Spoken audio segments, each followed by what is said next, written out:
Revolutionary yourself, Darius Lockhart, and I'm here to tell you to watch Powerbombshells every Sunday at 1 p.m. Eastern on the Fight Game Media YouTube channel. That's right, every Sunday at 1 p.m., and that's on time, every time, because when we stand together, what time is it?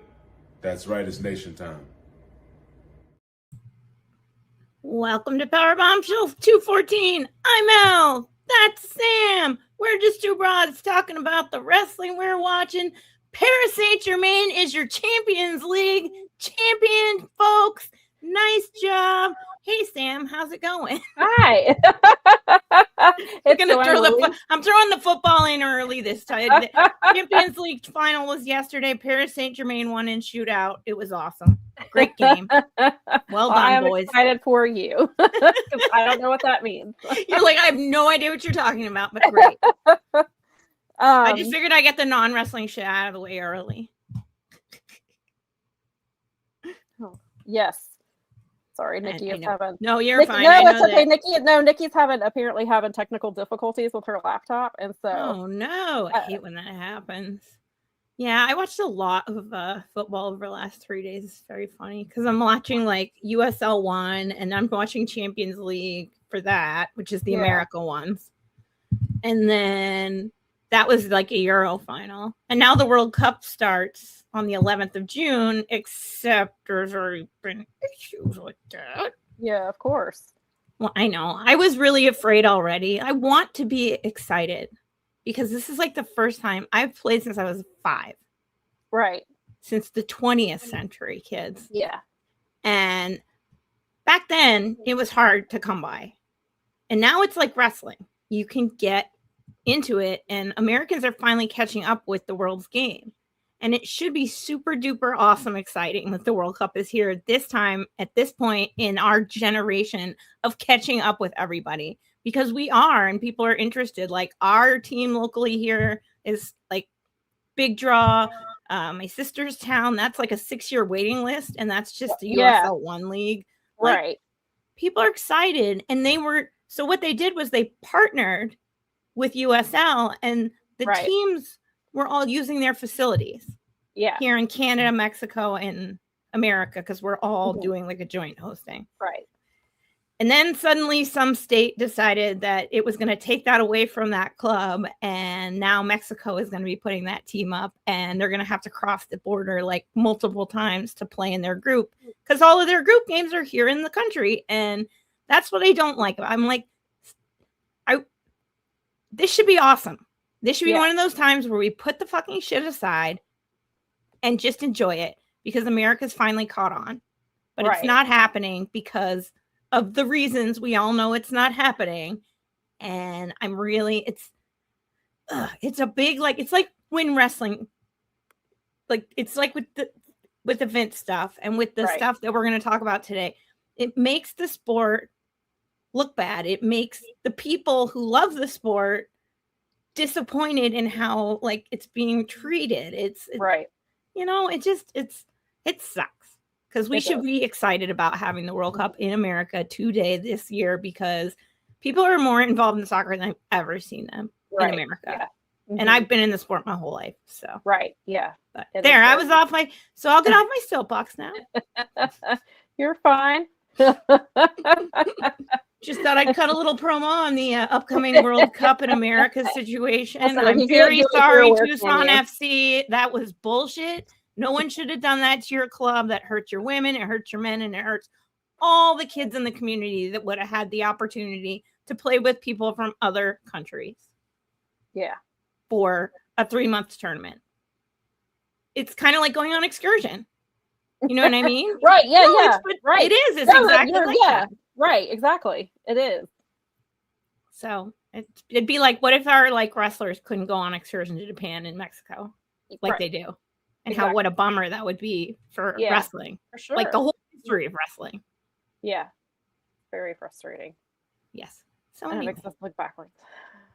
Yeah. Okay. So, Nikki made it into the chat. We figured it out. Welcome. Yes. But yeah, you asked how I was doing. And before the show, I had gone to, my mom and I went to this place that's a farm not far from here. They were having a half off sale for their plants. And it's like their end of spring sale. And we didn't get a chance to go yesterday. So we were like, I was like, I have the podcast, but like we can go. It's not that far. Hopefully I won't want to spend too long there, which it's probably a lucky thing that I didn't do. There is another thing that you can do where you can pay to like pick flowers and do like, so then you can kind of explore the farm that way. And then they have various events that I found out that you can do, and you can like tour the farm. So I was like, I'll definitely be going back to do that. But it's like not far from the house at all. And I ended up with, between the two of us, we ended up with 10 plants. But it was half off. I paid $40, and I've got my mom got, she got I think it's like German Johnson tomatoes or something like that. It was some brand it was some kind of some type of tomato we've never heard of, but they're supposed to basically be like heirloom steak tomatoes. And so she wanted those, and then we got some zucchini because we love zucchini. So we got some of that, and then I got like various like pollinator plants for my garden, and got a couple of things that I can use medicinally as well. So I'm very excited. And we didn't get home. I got home like 20 minutes before the show started. So I was like, I have to wait until after the show to go figure out where they're going to fit in my garden. Because I was like, I don't know where I'm going to put these. Like, I'm going to have to move. I have to move stuff around. It's like everything's too, I have a mobile planter, and I was like, everything's too tall for that. So I was like, they can't go there. So I was like, yeah, after the show, that's what I'm going to be doing, is figuring out. Gardening. I will be figuring out where my herbs go, and hopefully getting them planted before it's supposed to rain again. Oh my. Oh yeah. That's you like it. The first thing you said was there's the thing where Nikki and I went to get plants, and I immediately was like, I was like, okay, that could have taken that's like a day-long deal there. Yeah, luckily my mom and I were we got there, we were in and out like a little over half an hour. Whoa. But it's helpful that even though they did have a wide array of things on sale, it was limited. So like I couldn't spend forever trying to like look at everythsome because you had to go for the sale. Right. I went for the sale items and went across those several tables. And then they have like a Airbnb on the property as well. So like people can stay. Cool. I love those places. They had this kind of like small little house. It was very cute. And they have like, I noticed like because I follow them on Instagram, they've got like people do like engagement shoots there. Somebody did a pregnancy announcement there. Somebody got proposed to there a few days ago. Those places are awesome. I love those places that have like they have the whole farm, and then they finally got hip to they'll put like an Airstream on it, or they'll put a little like they'll turn one of their barns into a like living space and be like, come stay here. Yeah. I kind of love those experiences. Yeah, and like we went, the farm is like in the front part, and so is like the Airbnb, and then like in the back part is like, I guess whoever owns the farm, that's their home is like right back there. So the farm is on the front part of it, which is really cool. And they also had some plants, some flowers and stuff like on the side. And they had like a greenhouse and like all kinds of cool stuff. So I was like, oh, I'm definitely going to be coming back here. So basically you guys got a warm up with the sale so that you can know what you're going to do with the rest of your summer, because this place is literally right by you. Yes. Yeah. And I found out they have farmers markets on Wednesday afternoon. So I was like, I will be taking my lunch break on Wednesday. That's the best. You know what I haven't done in our town that I need to do this year? We have a farmer's market on Thursdays. Yeah.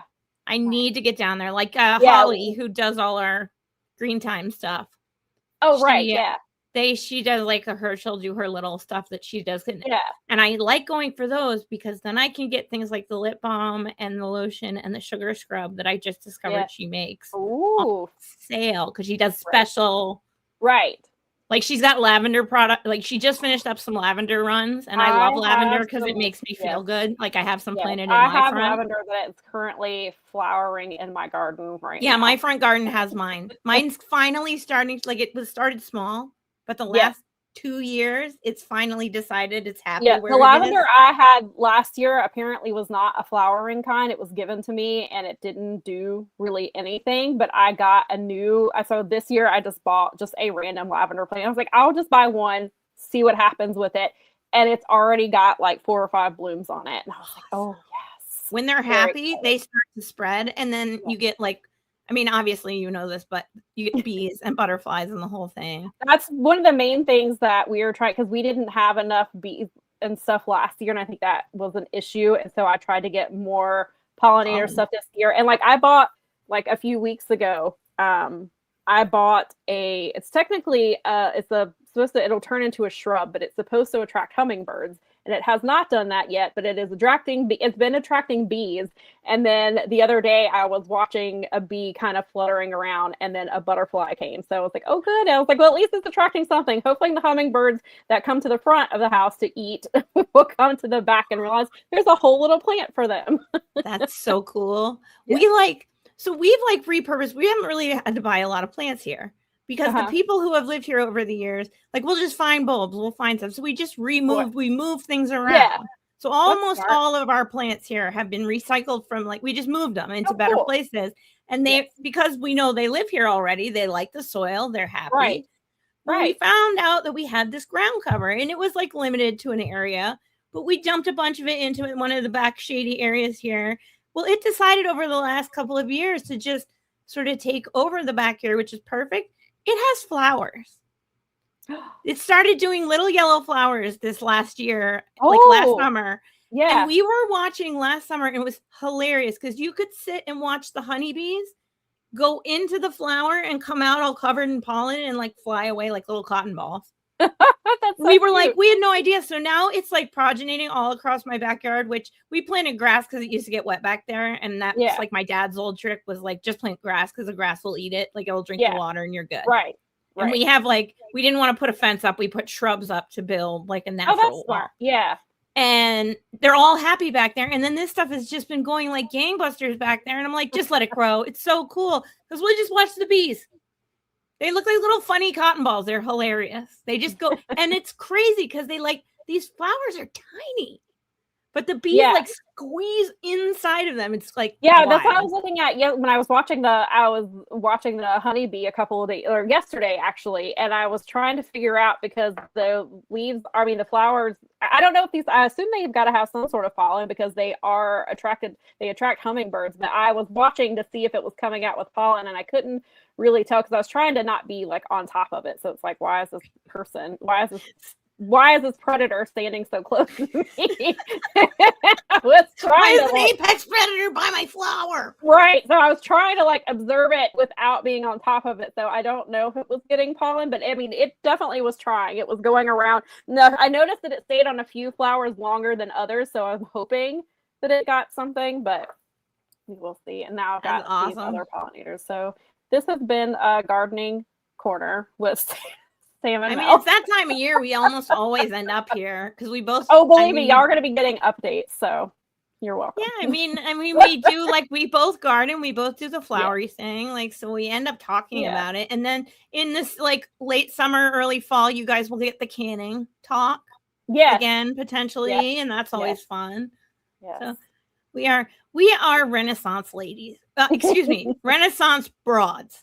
Yes. Yes, exactly. Oh man, yesterday, so I was watching Jim Valley, and I'm going to bring up Ric Flair because it's funny, not because Ric Flair is awesome or any of that. So he is suing his son because he clarified and says he is not suing his son. Okay. But anyway, when Jim Valley cuts promos on Ric Flair, it's the funniest thing in the universe. No one cuts promos on Ric Flair quite like Mr. Jim Valley himself. And so he was doing this because obviously this was happening. And he went out there and he's like, so we were chit-chatting and he was like, Mel, I want all the stuff back from you that I ever gave you, and you need to stand on your own 2 feet. And I just wrote him back, who does this kid think he is? I popped the champion grandmaster of cutting promos on Ric Flair yesterday on his show, and I'm a proud person. That was my wrestling. That was my wrestling Saturday thing. So I did squeeze wrestling into Saturday because obviously the cyber agent thing is a big deal, and I'm interested in that. Yes, it is a big deal. Yes. So yes, but for sure. But we'll leave that. If you guys want to hear about that, go listen to Jeremy and Steven on Speaking of Strong Style. They did an entire episode on it. And do me a favor and don't tell them what they don't know, because they definitely do know what they're talking about. Yes. Go listen to them. I have a very basic understanding of it, and Alan Cheapshot had a really great thread about it on Twitter, and he posted it. I think he reposted it on Blue Sky, kind of talking about like what it could mean, what it may not mean. It's hard to say, obviously, right now because it's so new. Obviously, Tana is saying that nothing changes, but we all know like that's not going to be the case. Maybe nothing changes right this minute, but it could be within the, and Alan said that too, it could be a year or two before we really start seeing some changes. And obviously my two biggest concerns are, does New Japan stay looking like New Japan? Because they own, Cyber Agent owns Noah, DDT, and TJPW. So is New Japan going to keep its own, like what makes it New Japan? And then my other big concern is what happens to the IWGP Women's Championship, because that is a New Japan belt, but Stardom is the one where the matches typically happen. And so what happens to that belt? And then of course, like there's the historic X-Over shows that they do, which was between Stardom, but Stardom is, Bushiroad still owns Stardom. They have not sold them. So does that relationship stay? So obviously these are questions that we'll probably get answers to in the coming months and year. But those were like right off the bat, I was like, what happens to that title? What does that mean? So definitely, I need to go check out. Go ahead. I was going to say, I definitely need to go check out Jeremy and Steven's show. And because I wanted to check out what they had to say about it.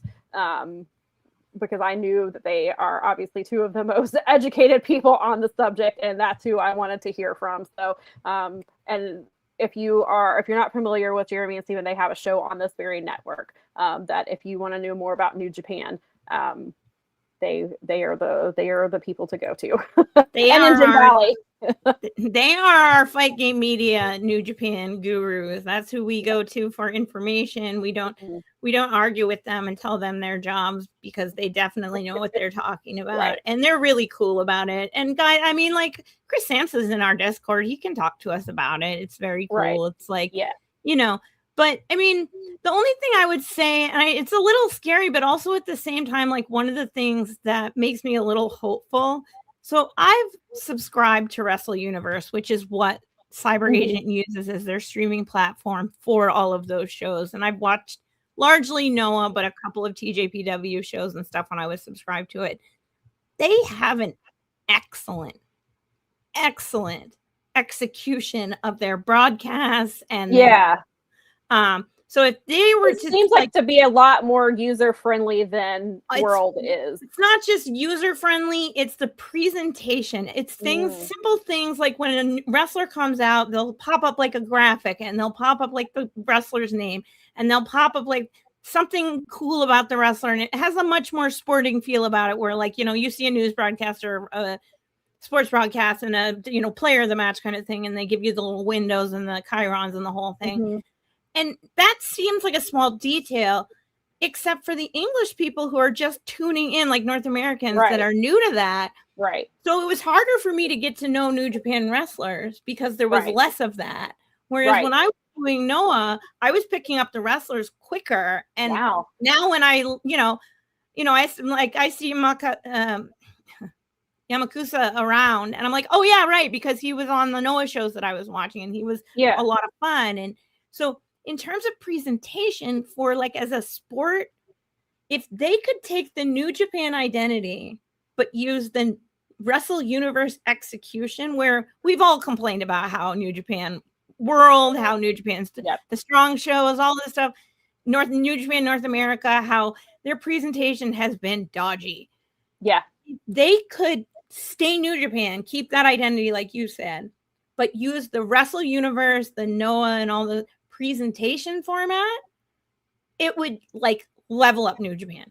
Yeah. Because it would take what's already awesome about New Japan and it would just hang some really special details that really make a broadcast matter. And I know you know this because you watch a lot of sports, you watch a lot of wrestling, you watch a lot of other sports, and you're a journalist. So you know, you're sitting there, you're watching a broadcast of whatever sport. The broadcasters are freaking dumb. You're like, what? No, duh. He has to pass the ball 10 yards to get a first down. Are you sure? Are you absolutely positive of that? Like, whereas when it's meaningful, and that's why we love Walker Stewart and Chris Charlton, and why we love and that's the other thing. Justin Nipper, who we know here at the Powerbombshells, is one of the presenters on Noah's Table. So that's a connection here for Fight Game Media, even. And he's awesome. Yes. And again, he's bilingual in that way, so he could do what Chris Charlton does also. And so if it becomes a balanced marriage, it could be awesome. Yeah. But I mean, TBD, no one knows. Yeah, and this is the other concern. Of course, actually, this was probably my first thought was, oh, this is a monopoly. Yeah. And because Crash says, I do fear a little bit with Cyber Agent monopolizing, now owning TJPW, DDT, etc. Now New Japan, it's never a good thing in the long run. So yes, that was. Yeah, and it speaks to the idea from a corporate perspective. There is a lot of, that out in the ether is like also certain companies from North America have been trying to get into that market for a ridiculously long time and have been unsuccessful in buying corporations there that present wrestling. And I think that they would even go this shows you just how little they want foreign influence in Japanese wrestling. Yeah. From a market perspective. Partnerships are different than one person owning all of those. So AEW does have partnerships with all of these companies. Yeah, but they don't own. Wonderful, but they don't own them. Which Cyber Agent is there? They own them, that would be like WWE owning WWE, TNA, GCW, AEW. That's what that would be like. And so, but that's definitely, a concern. And Crash said, as Walker Stewart still with Stardom, right? Can he do both under the new regime? He is still with Stardom. He was talking about it on Twitter the other day. He did say that, obviously change can be scary, talking about obviously Cyber Agent, like there's still a lot to figure out. So I don't know. I mean, it doesn't sound like Bushiroad left with it didn't sound like it ended badly. It just sounded like Bushiroad was like, this is as far as we can go with New Japan, or at least that's what is publicly being presented. So I don't know. So it sounds like they may still have a good relationship. And because Walker is so valuable to both companies, like Stardom would be, again, I mean, of course, Stardom is not something I watch because I just don't have the time. But from what I know about Walker, I would assume that is somebody, because you do have so many English-speaking fans, that is somebody you would want to keep on board. So I hope that's not going to be an issue, but I have not heard, and I don't believe Walker has said anything yet about that. So hopefully, I mean, he may not even know. Yeah, if we're being realistic, they're not going to be telling the broadcasters what's going on in the boardroom. You know what I mean? It's just not something they think about. Right. Benny says that yes, Mel said that part. I've been watching Noah for Shane Haste lately, and it's very easy to get into. It's very user friendly. You'd watch one show and be like, I see what she's talking about immediately, just because you have the eye for it. I love it. I mean, it's really great because that's just the hardest part for me is like, okay, now I got to learn all their names and I got to figure out who these guys are. And whereas this is like, this guy's this, and it's not even like stats. It's not like wins and losses per se. It's like, won the New Japan title once, or, just simple little bullet points that give you hi, are you new? This guy. Right. It's almost like a video game type of deal. I mean, if you've ever played, if you're someone who plays fighting games, combat games, they oftentimes are like, here's Ryu, and this is what he does, and brr. And so it's actually got that vibe. Right. That's very cool. And that, for Bushiroad, Jim believes that the reason that Bushiroad kept Stardom is because of that exact, they can do books, they can do comics, they can do cards. Right. Bushiroad is very well known for their gaming Stardom side. is a lot of the idol-based things that they can, and where New Japan obviously doesn't have that. And Bushiroad likes to do, they're big thing, their big market share is actually in gaming and not in wrestling. So they're Right. they could do manga books about these girls and make, they could make the live wrestling like with Tiger Mask and Black Tiger. Actually, that's back in the day. Right. New Japan did that. Those were both cartoons in Japan. Right. Tiger Mask was the hero, and then he had his nemesis Black Tiger, and they were trying to bring in kids. So Inoki was like, let's do this. Let's throw Tiger Mask out there. And then when they brought in the Black Tiger situation and the whole thing, which was awesome. And Curryhead brings up a point that isn't the one thing you can say about Japanese businesses is that they would rather close them than have a foreigner own them. Which, because people keep saying, oh, well, New Japan doesn't cost that much money. Tony can buy them. No, it's not that simple. There are all kinds of laws in place to keep that from happening. The Japanese government does not just let you do things like people are thinking way too much in North American terms when they think about that. It's literally you. I don't know business stuff that well, but I know enough. You know enough. Which is why there is no NXT Japan that they've tried to make happen for years, and why WWE is not a presence there in that way, because it is like you said, they'd rather monopolize the entire industry under Japanese corporateship because they're under than allow a foreigner to enter the situation. And let's be honest, it can't be any help that when New Japan, like 5-6 years ago, 7-8 years ago now, whatever, did hire a foreigner, it worked out terribly for them. Right. So that kind of reinforces the bias that's already societally institutionalized. Yeah, and Fernando asks, will Tanahashi stay as president? It's hard to say, but Tanahashi is somebody that Japanese fans know and love in a way. Like, of course, there are Western fans who love him, but it's different in Japan, and because he was there for so long. And I think that even if he's more of a public-facing person for them, it may be something that they do just for that, because Tanahashi is his identity is so tied with New Japan and they're so connected. I would think, of course, I don't know for sure, and they could do, and I'm sure I'm probably not, there's people who know more than us who can answer better. But just from my perspective, I would think that they would probably try to keep him around as long as possible, because he does have such a strong identity with New Japan and the fans of New Japan, especially in Japan. And I think having him as the face of the company, as far as like when it comes to the business side of things, like Tanahashi's who they send out. And I think that's because people trust him and people know him and they respect him. And I think that it would depend. I mean, and of course things can change, and it obviously depends on how business is going. But I think especially while you're transitioning to a new ownership and trying to figure this out, I would assume, but I don't have that much knowledge, so it's hard for me to say for sure. But just from my perspective, I would think that you would try to keep him around to be your front-facing person, so that people. I can reinforce what you're saying with the chit chat that I've been having with Jeremy and Steven and Chris Samsa, which are just simply like from absolutely, they've been talking because they do chit chat about the econ, is that since Tana has retired, New Japan has suffered mightily financially. Right. And that factor has not gone unnoticed by anybody involved. It's a huge draw for them. And they know it. And the chit chat is like, of course they are, is how it sounds to me. That would be like if I were doing a quick summary overview, chat MEL summary for you, where I was like, this is what I took from this conversation is no duh, the probably yes. It would be silly if not, because of what the numbers say they've lost as a result. They can't afford, they've already lost Tana as a performer. I don't think they can stand to lose him as a public figure. No, they literally can make him the ambassador of New Japan for life. And I think that would be fine. Yeah. Honestly, right now, I think that would be something that he would probably excel in.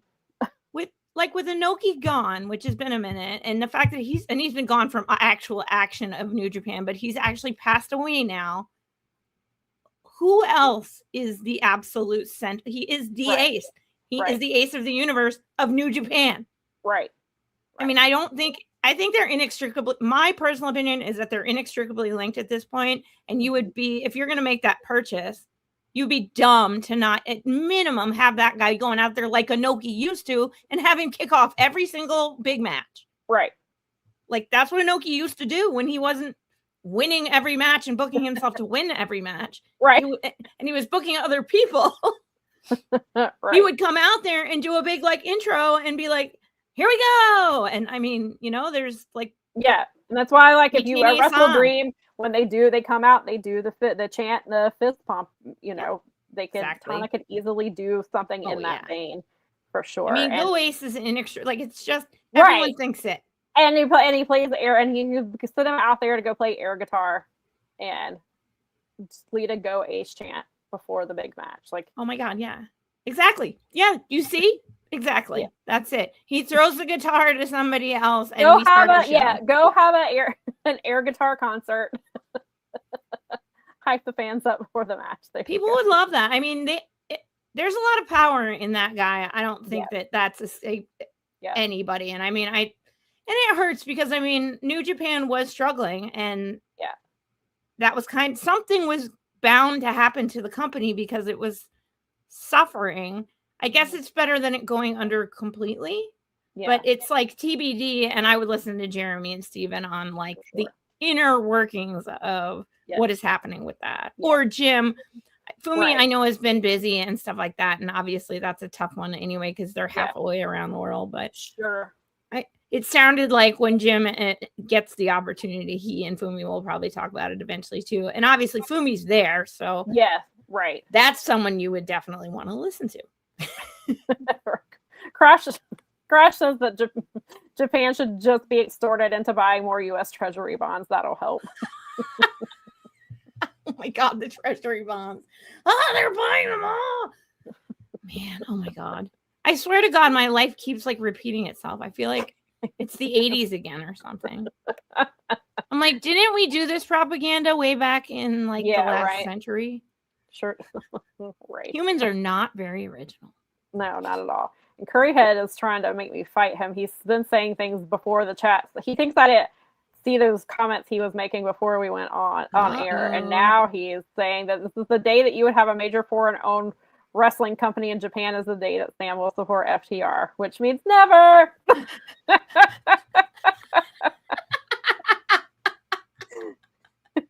will give Curryhead this.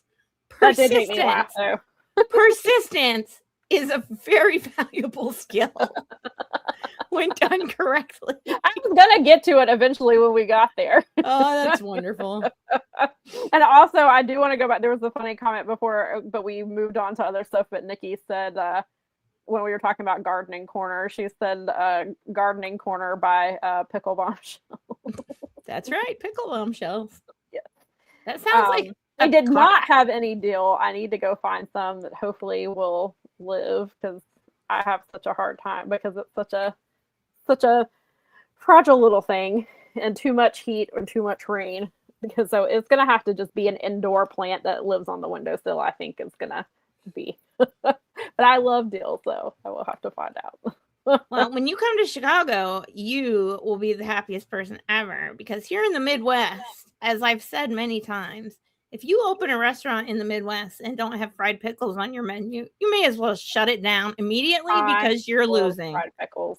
And also you are going to be in pickle country up here because these people, because they're all like backgrounded from like Central Europe and all of the places where those things come from, they do not mess around in this part of the country. I'm going to have to bring like an extra thing of luggage just to put pickles. I was just going to say, you and Nikki should make sure you have a little like thing that you can squish your stuff into because this is pickle country. We are good at three things in the Midwest. Okay. Pickling, we are our three top things. We pickle things. We do stuffed meats and cheese. And believe me when I say they put cheese on everything. Stuff you don't even need it on. Every salad, I got to go get the cheese. What are you doing? What you're saying is I need to bring a big box of Lactaid. Oh no, there'll be other choices. Fortunately in Chicago, because there's lots of like people of different. You'll be able to find stuff for Nikki to eat all over the city. But even for me, I have to have to be careful with cheese now too. I have to take lactate. Well, yeah, I mean, girl bodies change and do swings. Yep. Right before I turned 40, like a year. Oh yeah, that's a big 40, one. That's where I started having issues with super normal with cheese. I was like, how dare you do this to me? We love it's right, pickles and case meats. This is the top dog stuff. You don't have to eat the cheese. You can stick with the pickles and stuff. Yes. I'm sure. Yes, there is. Sure there is, because there's pickles. No, yes, there is here. Yes, in the Midwest. Yeah, I figured. There is pickle ice cream here. There are pickle cocktails here. Are you familiar with a pickleback? Yes, I've heard of them. I've not had them, but I know I have heard of them. Which is whiskey. So you get whiskey neat, and you get either a shot or a glass of pickle juice, and that is a shot here. They call it a pickleback here around these parts. Yes, I've heard of those. Yes, the Curry Head says fried pickles with ranch and a Faygo. Well, Faygo is from Michigan, but I mean they're definitely available in Chicago, and yeah. Oh, it's gonna be hilarious. But I was thinking about it just then, and I was like, oh my god, Sam's gonna be so excited because we're really good at pickles around here. Love them. I'm so excited. Crash. Nikki says she's been wanting out. It's like, bro, this has been my life for the last few years. It'll be all right. Oh, because of that about my body rejecting cheese. And all there's something that goes on with the ladies when we start to get to that late part where our bodies are like, hi, that thing you used to be able to eat all the time that you really like. Nah. Yeah, you have to take medication now if you eat too much of it. You can't do that. You need to make sure you prep. You need to actually do something in advance. You need to eat other kinds of food so that you're. Yeah, it's great. It's awesome. Yeah. It's really fun. Oh, that's interesting. Curry Head said better get a whole pickle with a peppermint stick inside. Interesting. Those would be interesting, but you could make it with a mint and a dill. Actually, I bet that tastes pretty good. Depending on how you did it. If you did it properly, depending on how you do it, that could definitely actually be. That sounds really good. Fernando says, "What about if you're a Mexican? What about if you're a Mexican eating joint in the Midwest? Tons of cheese, probably. I mean, maybe pickled, and did they do like pickled jalapenos and stuff like that? Yeah, they pickle everything here. That's what I'm saying. So you would probably have like pickled jalapenos and pickled peppers and things like that. I probably have some in my fridge or in my pantry because my husband loves that stuff. So yeah, Nikki started in her 20s when cheese started being rude to her, or dairy in general started being rude to her. Yeah, it's always been lactose and I have had beef since I can remember, but we get through it because I do like a good piece of pizza or whatever. I love dairy. So I'm sure I actually bet that the Mexican restaurants are better in Chicago than they are down in Detroit. Like, it's different. When you get in the cities, you can always obviously find the neighborhoods where the good stuff is. Or we have a lot of universities in Michigan, and which means that a lot of like people from the cultures live right there, so you can get like the best made by the people that make it food. Yeah, because it's very eclectic here. Sure, some more authentic. Yeah. So, but I mean, like up the street here in my town, the local Mexi, probably not a place that I would get tacos all the time. Actually, no, that's a lie. My party store has a Main Street taco, and they actually do everything fresh, and they're awesome, and we eat there all the time. And as someone who lived on the Pacific Northwest, where we had access to excellent food from that culture, and I got kind of snobby about it, they do an awesome job. So. I lied. Richmond, Michigan does, in fact, have a very cool little authentic spot that you can try. Awesome. So, I did want to go back to this question. Maria asked, can the sale of New Japan affect the relationship with AEW? I think that is something that remains to be seen because we don't know the details yet. I mean, again, I haven't listened to Jeremy and Steven if they've covered this, and I didn't listen to Jim Valley, so I don't know what their perspective is on this. I mean, it definitely probably could. I mean, we do see I believe June 31st is when AEW's contract ends with New Japan as far as AEW programming be available on New Japan World. After June 31st, it will no longer be available. And that's in part, the contract is ending, and because my AEW is for the international fans. So the Japanese fans who want to continue watching AEW would have to subscribe to my AEW. So it sounds like because the contract is ending, I think regardless of the sale, that probably would have happened because the contract was ending, and now my AEW is the international platform. But as far as like Forbidden Door and things like that, and having like, because Nick Wayne is currently in Boss J, you obviously G1 is starting in the United States this year, so that's a good question. It definitely, and it may be something we don't get an answer to for another year or so, depending on like how this plays out. But I think as of right now, it seems, they've already got things in place because Forbidden Door is coming up and G1 is coming up. But, as for like the next year or two, it's certainly, I think that's a very good question. Yeah. Oh, Crash. Okay. He said the New Japan sale doesn't come into effect until July, so post Forbidden Door, and he thinks it's July 9th. And July 11th is when G1 starts, and it starts in Chicago. And, New Japan has also been having, they have shows in America just under the New Japan, they have under their banner, they've got like the shows that they do in California and DC, I think like Boston and Philly. Yeah. So, yeah, that's a really good question. Yeah, it's going to depend on how much it costs them to continue the relationship. You know what I mean? Me too, Johnny. I wish they'd send more AEW. Me too. Agree. Hard agree. Me too. So the last time that we spoke with you was last week. We were getting you hyped for Double or Nothing, which to me ended up being one of AEW's best pay-per-views they have ever done. Easily the best pay-per-view of the year. Yeah. At least for me. There's at least, I have 4 match of the year contenders, I think, that came out of that card. Yeah, I need to put those in my book. Even for those 4 cards, like there was not a bad match on the card. Everything delivered. I thought the pacing was really well done, especially given they got out of there. I think the pay-per-view lasted slightly over 4 hours. So it was not even like a 5-hour pay-per-view for them. I think I think everything flowed really well. The Stadium Stampede was a ton of fun. You obviously have Mick Foley, who's now All Elite. So you had him come out there at the beginning, and you get some of the stuff that you kind of built some storyline stuff in there with Darby and MJF. Before with him, we had Vita Coco mascot out there on the 0 hour. Oh my God, we totally called it on this show last week. You, me, and Keela Cash literally said if they show up there with a mascot, it's all over. And that thing comes out, and I'm like, oh my God. It came out, and we were like messaging each other, and I was like, oh my God. And I was like, where is the Vita Coco water coming out of this? I need it to. Then we get the reveal later after a backstage segment that was on social media, which I should have known, that the person playing the Vita Coco mascot was none other than QT's lackey, Aaron Solo. Shout out to him for getting a payday.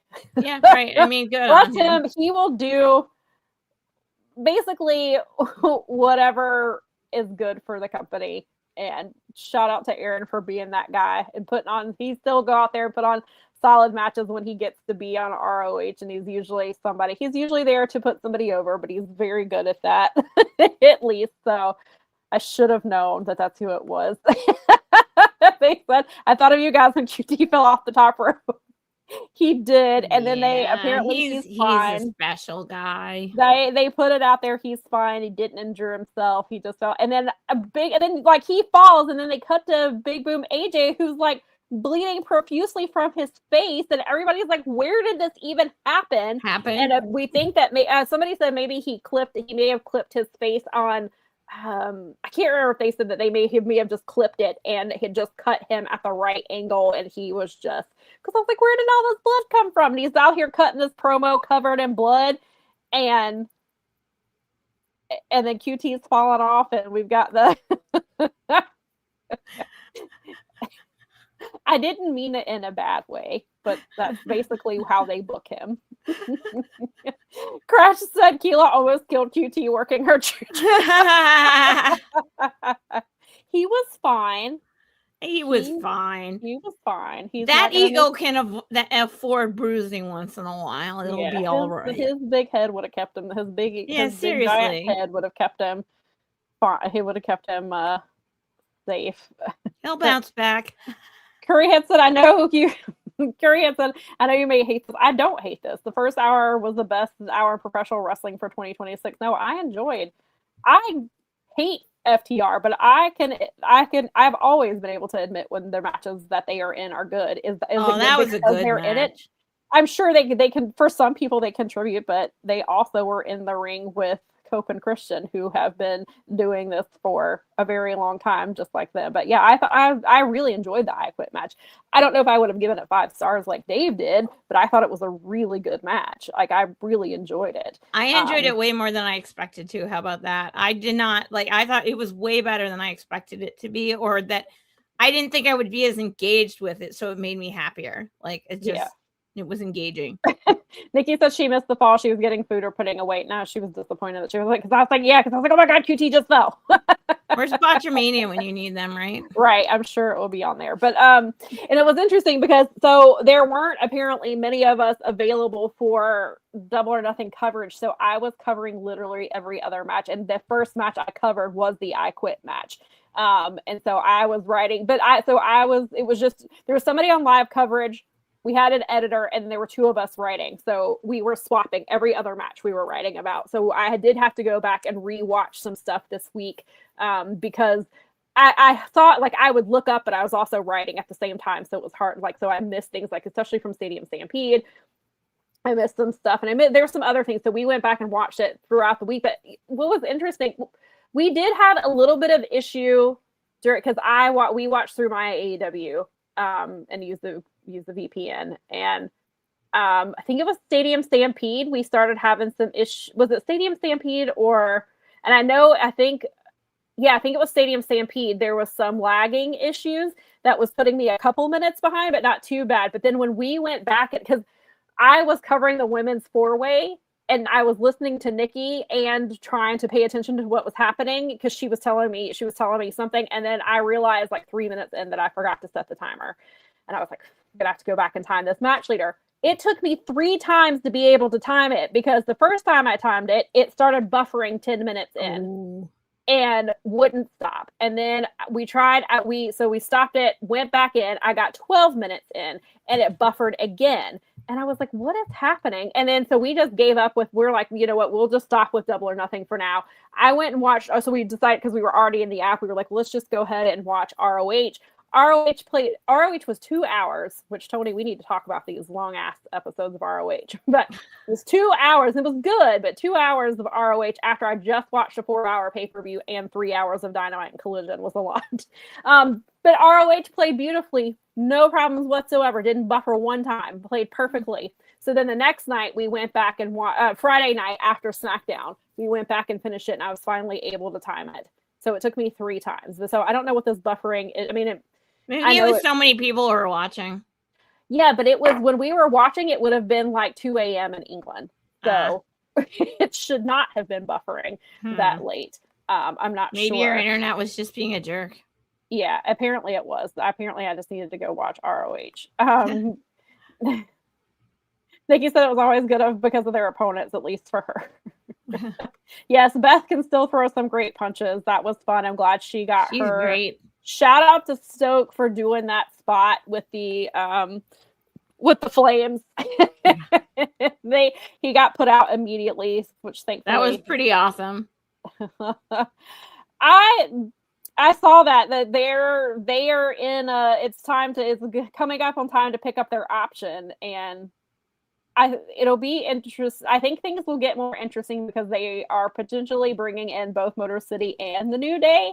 And FTR wants a raise, but also WWE's tag team division is SmackDown barely has one, and Raw, I guess SmackDown's tag team division is slightly better, but Raw's is practically non-existent. Wow. So I don't know that they would actually go back there unless they're gonna because WWE doesn't give a damn about tag team wrestling. They don't. Wow.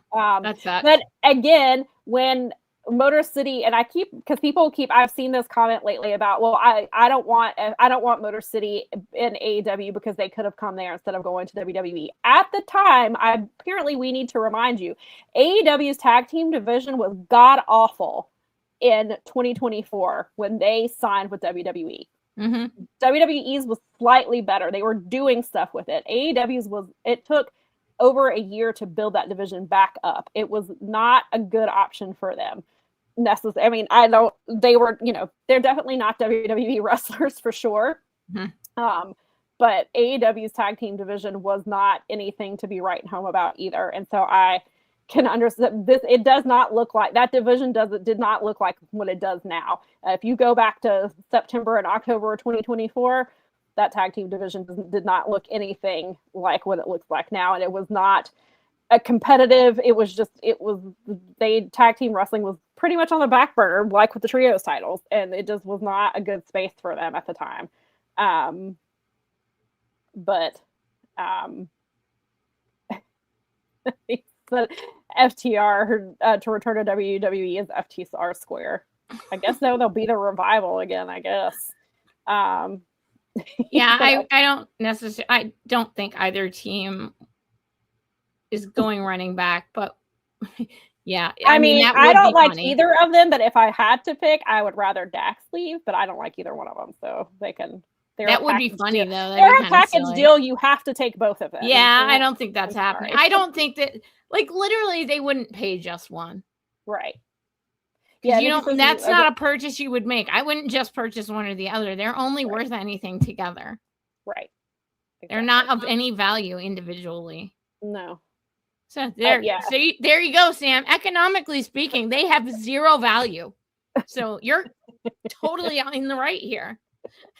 Yeah, I would love for them to leave. I don't think it's happening. But as individuals, they're useless. They have no value on the market. I mean, Dax did some single stuff at AEW when Cash was doing whatever Cash was. I think he was hurt, but I don't think it was the arrest thing. I think he was hurt, and he did some single stuff. But that's right, because he got in that road rage situation. Yeah, but no, I don't think he wasn't. They didn't miss anything because remember they still got to go to London anyway.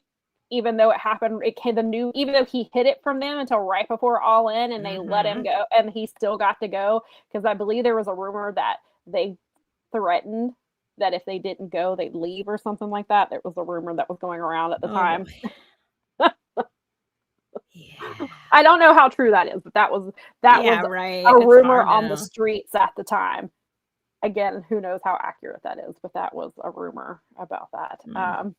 Crash said FFTR. Just keep adding a letter to the acronym every time they jump ship. That'd be hilarious. Curryhead says we need FTR and AEW because who do you hate? Who do you hate if they're not the best? Where do you hate it or not? They are one of the best tag teams outside. I mean, that's your opinion. That they're one of the best tag teams out there. I think AEW already has some of the best tag teams, and then they could potentially be adding one of my favorite tag teams of all time, and also adding New Day, which is also up there in my tag teams. So, push further down that bracket. And I know people enjoy them, and if you like them, I'm not telling you not to like them. I just personally don't care about them. There was nothing they can say or do that will make me a fan of them because of lots of reasons. But it's just not happening. If you love them, I'm happy for you. I hope that you enjoy their title reign. Thank God it's over. So glad. Speaking of Motor City really fast, because we're going to the July 29th and 30th shows in Detroit here at the Masonic Temple for a Dynamite and Collision. And that would be a good time. And I think it might be out of the window, but who knows? Regardless of all of that sort of thing, though, I was thinking about making a sign. And I went a little ragey at first where I was like, give us a pay-per-view, coward. And Bob was like, maybe take it down a notch. So I was like, how about be like WrestleMania 3 check, make a checklist? Yeah, make a checklist of all the most important things in wrestling that have happened in Detroit and then be like AEW pay-per-view. But I also thought about making it like a checklist, like promise, check. Guarantee, check. Site of WrestleMania 30, check. Pay-per-view in Detroit, nope, nuh-uh. No, excuse me, Mr. Promise and Guarantee, who just gave Montreal a freaking pay-per-view. Yeah. So anyway, that was my little rant on Tony. Oh, we're gonna rant about him shortly. Don't you worry. Yeah, he's got it coming. Oh yeah, we're gonna talk about a topic we've talked about many times in our 4 years of existence, but we're going to get to it. But Nikki says, I wonder if FTR will go back to WWE if they'll steal another indie tag team and entire gimmick and then pretend they didn't know them when they know that they did. I mean, they've done it before. I mean, the living that's on brand, right? The Living Legends is basically stealing. Living Legend Killers is basically stealing FTR. I mean, Randy Orton's gimmick on top of the indie gimmick. So they've already stole 2 gimmicks in their time in AEW. That's right. The first Blood and Guts. That's true too. Yes, you also got the first Blood and Guts. We did get the first Blood and Guts. Tony's like, don't you forget, because You're right. He's totally right. He's not wrong. We did have the very first inaugural Blood and Guts for AEW. You sure did. Still not a pay-per-view. Just saying. Listen, Charlotte's not going to get a pay-per-view anytime soon either, it looks like. They haven't been to Charlotte since last year, so who knows when they're coming back. They've come to Greensboro, and they've come to North Charleston, and they've come to, obviously they've been in Asheville, but they have not been to Charlotte since last year was the last time that they were in Charlotte. They did like a Dynamite, the Blood and Guts, and then they took some time off and came back like up to last year, and then this is like they did back-to-back years in Detroit this year and last. So they had been doing Collision, the first Collision of the year, the last few years, which I'm kind of glad that they stopped doing that, because it was just that, oh right, we have a Collision show we need to book, because people at Wrestle Kingdom, and oh god, we have this show we need to book. And then and I was like, so yeah, and then they came back. When was it? They were here last. Can't remember when they were here last. Yeah, but it was last year that you guys finally got them back. And the Brian Cage fan that was sitting next to me, who kept throwing up his double buys. Every time I see Brian Cage, I think of him. He nearly knocked my glasses off with his elbows, because he kept throwing up his double buys, and his elbows nearly knocked my glasses off a couple of times. So every time I see Brian Cage, I think of that dude. He's probably super excited. This will be my mother-in-law's first time. We've been to all the other ones, but we haven't taken her yet because reasons. But so she's coming with us this time for the first time. So nice. Awesome. She'll have gone to now a SmackDown, an NXT back when it was good, and this will be her first AEW experience. So the one thing that we did not get a Rampage, and then John Moxley killed it. Yeah. So we got a Battle of the Belts. We've gotten Dynamite. We've gotten Collision, and we've gotten. You guys got Blood and Guts. Not Charlotte. Greensboro got. Oh, that's right. So we didn't. You were there at the first women's Blood and Guts. However, it wasn't in Charlotte. Not in Charlotte, no. Got it. He said she still talks about the double buy. I mean, Curry had said for us to quit complaining, because at least we get shows, because Memphis doesn't get them and he has to go to Nashville. Sorry. No, I get it, Curryhead. It sucks. Oh yeah, we all have our beef. It sucks having to go to other towns like that. Luckily Greensboro is only 90 minutes away, but still, it's a hassle, because I have to take, because you have to take a time off work, and you have to go and you have to fight traffic and all of these things, and then you have to turn around and drive right back home if you're not paying for a hotel to stay. Well, if they weren't coming back, because they went a long time, they took some time off from Detroit for like 3 years almost. And John Muse went to one in Toledo, which is only an hour from here in Ohio. And I was like, you know what? If they don't come back, we're going to go to Huntington Center and see one because like we've seen junior hockey there before. Yeah. It's an hour drive, one of our favorite restaurants, Tony Paco's there. Awesome. Great. Try and maybe get BJ Bethel to come on over. That's not that far from him. Yeah. Some of the collision cards were rough, but then I was appreciative because I got Workhorseman versus Sting and Darby, so that was pretty cool because I got to see Workhorseman against Sting, and there's some good stuff. And ROH had some good stuff, but some of the collisions were, they were not. I'm pretty hyped because we're using the same venue as last Spectrum year. Spectrum is too big. I think Bojangles is a better. Until they can start packing out stuff, Spectrum is probably not. I think they should be saving the big venues for the pay-per-views and continuing to do what they're doing. Yeah, if they have a pay-per-view in Charlotte, it should be at Spectrum. But I don't think that's what I mean. If you do a pay-per-view in Detroit, you need to do it at the LCA, like the Little Caesars Arena, where the Pistons and the Red Wings play, which is where he has played there. But going back to these shows like at the Masonic Temple where he's going, this is where he was last year too. This is a great venue for them. It's so much better. Yeah. And it's awesome. I mean, the building's beautiful. But Bojangles is it is older. So that's, definitely one of the drawbacks. For me, I like it because it's easier for me to get to than going downtown. It's slightly easier. Also, Nikki and I both graduated in that building. And it has a ton of history. Elvis played there. There's been that building, the venue has a ton of history, and it's built the Charlotte Checkers play in that building as well. Spectrum is obviously, as far as venue quality, is the better venue, but Spectrum is where you have your big, I saw Elton John there. Right, exactly. That's AEW cannot at this time. They need to be doing the smaller venues because with the weekly TV they need to be in the smaller venues, but because it makes the ambiance better. The crowds are louder. That's where Charlotte needs to have it. Is that right? Same here. Yes, and more. It sounds like more crazy venues is something they're going to be doing because Tony talked about it on the media call, and he was talking about their production team and how they've been doing a really good job scouting new locations and different locations. And have made it sound like they are going to go back to what's the name? I just blanked on the name of that venue. The SoFi, clearly not stadium, but the SoFi Center, I think is what it is in Jacksonville. It sounds like they're gonna do another Fairway to Hell next year, is what it sounded like to me, because they had such a good response. They also filmed ROH there, so that was cool that they did some ROH stuff there.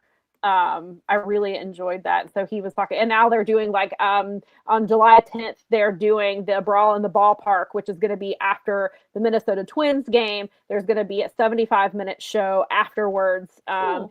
If you buy a ticket to the game, you'll already be able to you'll be able to stay for wrestling, but they also have a variety of, in the press release they sent out, they have a variety of packages that you can buy so that I guess if you want to get obviously closer, and it has I think there's meal options in there. There's also a happy hour that they're doing from 5 to 7 where they have $2 beers and hot dogs and snacks or something like that. So it sounds like it'll be a really cool thing.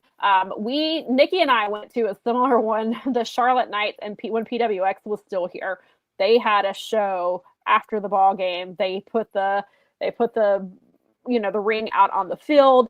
We got front row seats, so we were down on the field. That's where they did it. So it's funny because NWA obviously they do the Crockett Cup every year now. Before Billy Corgan bought them, NWA wasn't really doing anything. And so they did the Crockett Cup through PWX. And so the Workhorsemen won the Crockett Cup that year. I've got pictures of it. It happened. No matter what NWA tries to say, because NWA does not, the current Billy Corgan's NWA does not recognize that Crockett Cup. They never would acknowledge it. I think they still don't. I mean, I don't pay that much attention to them now, but when NWA first started and they were talking about the Crockett Cup, Nikki and I would quote tweet it. We were Crockett Cup that happened last year. I would post pictures. I'm here's Workhorseman holding the Crockett Cup. It says Crockett Cup on it. People from the Crockett and that's fake news right here. Fake news. Listen, Billy Corgan, it happened. I saw it with my own eyeballs, and I have photographic proof that I am on the record right now as saying that I would always believe Sam over Billy Corgan about all things, wrestling or unwrestling related, because she is a much more credible source. That I can't remember. That was on a boardwalk place, right? Where the place where Tony Storm cut the balcony promo. I think it was on a boardwalk. I can't. We had a balcony promo because she was up in our. I think there was another balcony one there where she went outside, and that's where she did where she said, "I'm," that she was here and she was queer. That one I don't know. That promo that was such a big promo for her because that's when she first like we knew because when she was in WWE, she came out as bisexual, but that was the first time on television that she had said that she was queer. And I remember that was such a cool thing for her and obviously for the community.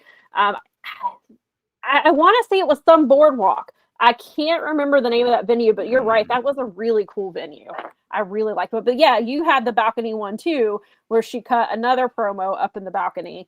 Because there's like actual old school theater, like the little balconies from on the side. Okay. There, so yes, it was Atlantic City. Okay, I was just gonna say, is that in Atlantic City? That had to be Atlantic City, because if you're saying boardwalk and East Coast, it's Atlantic City. Yeah. Is he really William Patrick Corgan III these days? He probably is. I don't really pay him any attention, so I was. Oh my god, go whine about another. I was never a Smashing Pumpkins fan, so I don't pay him any attention. Nope. Yes, Billy Pumpkins really loves to pick and choose what he acknowledges, like Brody King and PCO winning the first one under Billy Pumpkins NWA. Oh, that sounds so on brand that he doesn't want to recognize that Brody King and PCO won the first Crockett Cup under his. I'm calling him that from now on. Just want. Yes, I've seen other people call him Billy Pumpkins. That's great. I like that one. He did. Nick Aldis was on this show, on that NWA show with PWX, and he accidentally kicked baseball dirt into our drinks because they were sitting on the ground, and he was coming through, and he kicked. Yep, I forgot about that. Thanks, Nick Aldis.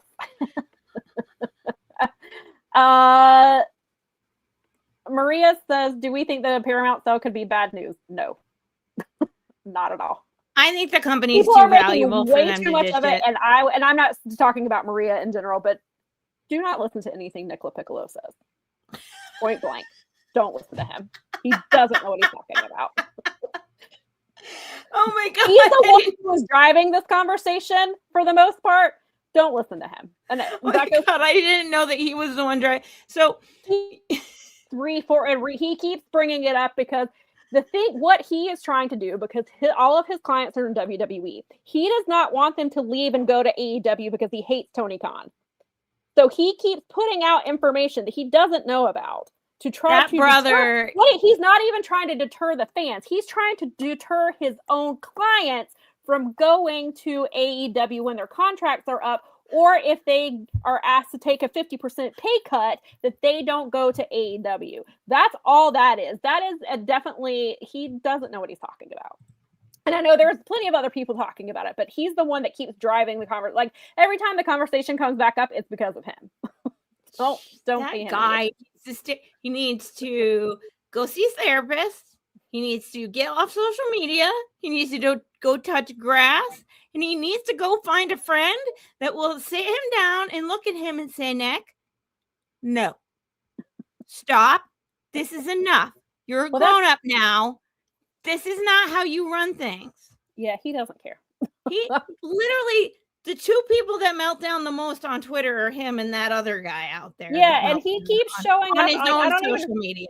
I don't even follow Nick, but he always pops up in my timeline. And he popped up in my timeline yesterday, and I was like, please shut the fuck up. I don't follow him, but because of who I know on our network and how, that has to come up on some of the shows that they do, it gets discussed. And so I'm culturally aware that he's out there doing what he's doing. I'm not paying close attention to it, but then when it does come across certain areas of where I populate and I get information and I have people that I talk to and trust, right?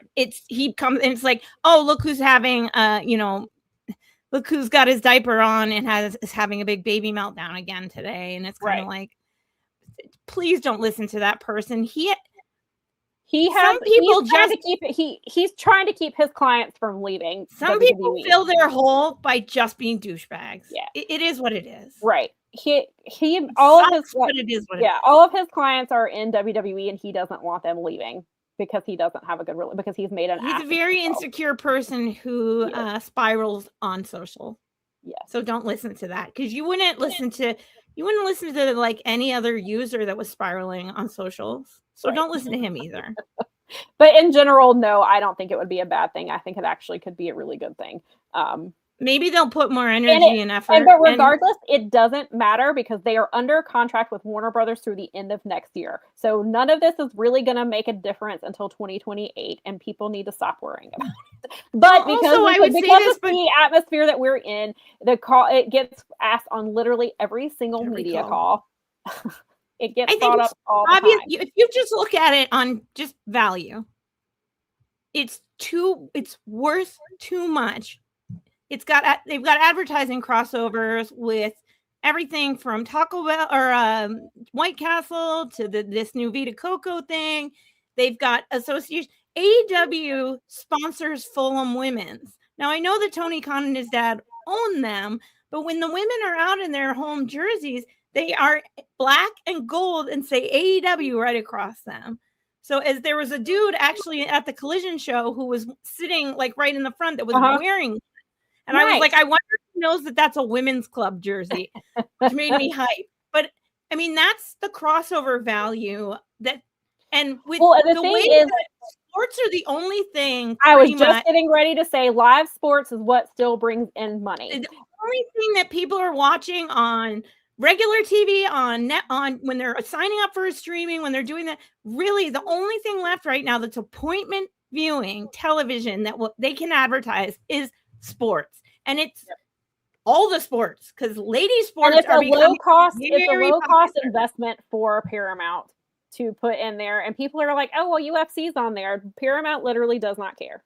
No, money is money. As somebody pointed out the other day, Paramount would be the boss.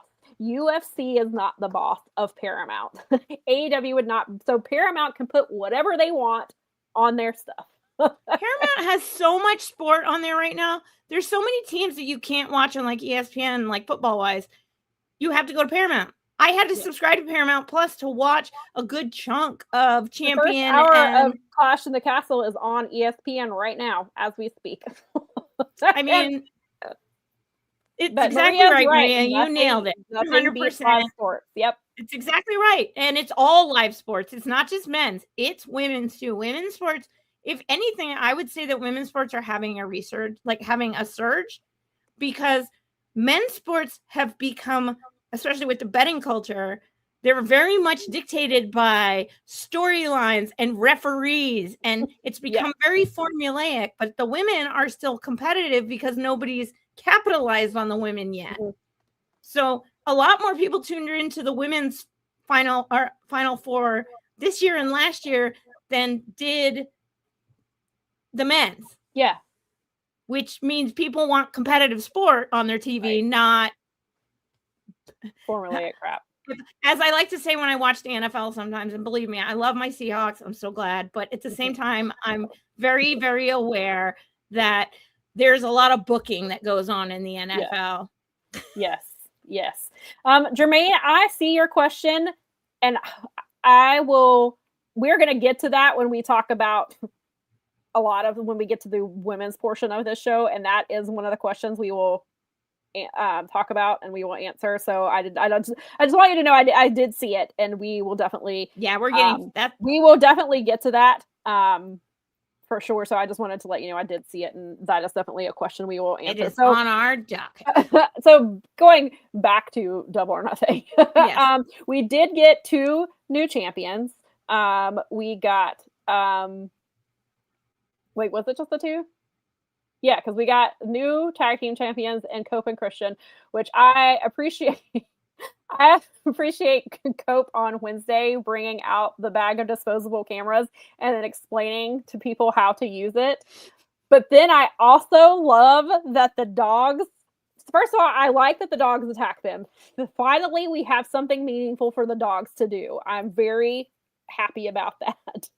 I'm glad that we've got some time. It's going to be a little bit of time before we get to All In and get to Copa and Christian versus the Young Bucks. So we gotta build it up a little bit. And so I'm so glad that the dogs are the ones. They finally have something meaningful. I love Clark Connors. I love Finley. Hopefully I get them not away from the Death Riders, but where they're not, everything they do is not like 10-man matches with them. And then so last night on Collision, Clark brought out more disposable cameras so they could do their own version. And now they have a shirt that looks like a Polaroid picture, and it's them attacking Cope and Christian. That's what they were wearing last night. And then I think the back says something about the new 5-second pose. Then they had a little, like, I guess, sticker or something of that picture that's on their shirt, and they put it on Austin Gunn's forehead during the match last night as he has blood pouring out of his mouth. Like, it was great. So I loved it. I thought it was great. So that is really, I love that. And then, we had 3 new champions. I take that back because we did have Takeshita finally defeat Okada.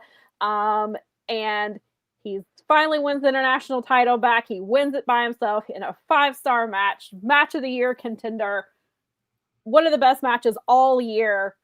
And then Kyle Fletcher's music hits, and we're like, hell yes, Kyle Fletcher's back already. He's only been gone for 2 months. Tony was said initially when he got injured, we hope he'll be back before All In. Thankfully, he did not need surgery. He just needed to heal, basically. Comes back out here in his Neapolitan ice cream ass looking suit with his light brown, white, and pink. He looked like he looked like Neapolitan ice cream. And I say that positively because I thought he looked nice. And I love Kyle. And then Kyle Fletcher is a dirty bitch. And he attacked Takeshita. They kicked him out of Don Callis' family instead of him leaving on his own. And now Proto Shida is divorced, and I guess Proto Kata is not. and he has Mark Davis back, they say they're like brothers to each other. So his first love, Mark Davis, is with him, and he's the national champion. And so now we have that, and I was like, that was the first of 2 turns. We got 2 turns on this pay-per-view. Because in the main event, we had, thankfully, Darby Allin's title reign is over. Yeah. And MJF is now champion again for the 3rd time. As you can tell by our slate, he did not have his head shaved bald. That was I really enjoyed that match too. I thought it was really good. And I really enjoyed that. And then as we are, of course, Darby, much to, I'm sure, the New York Athletic State Commission, I'm sure, was not thrilled to have Darby bleeding all over the place, but at least it was not purposeful blood. He hit the back of his head, when he did the big coffin drop from the not the rafters, but the subway. Not subway, the scaffolding. Thank you. I was like, I'm going to get to this word eventually. Did that and unfortunately hit his head. Thankfully, that was the only injury because he was hitting, him and MJF were just bumping all over. Oh, well, because and then that first, like right off the bat, he went to do that tope and his heels caught on the ropes and Darby nearly hurt his head that way. Thankfully, he was not injured on that spot because that was rough. But yeah, so at the end of the match, he's being stretchered out. MJF poses on the stretcher, much like he did when Hangman lost. And then Kevin Knight comes out. And Kevin Knight gets in the ring, looks at MJF, and MJF's up the ramp. And he hits a big UFO splash on Darby Allin. And was not, like, we all know the heel turn was coming. Did not expect it there. Didn't expect it on Darby. But then, because at first I was like, why the hell would you do that on Darby and not MJF? And then I started seeing things that reminded me. And because I was covering that match too. And so I had to go back and read. But then it was because, well, and of course Kevin said it. You know, he was like, I was counting on you. We were counting on you to beat MJF. And you couldn't do it. So I took you out.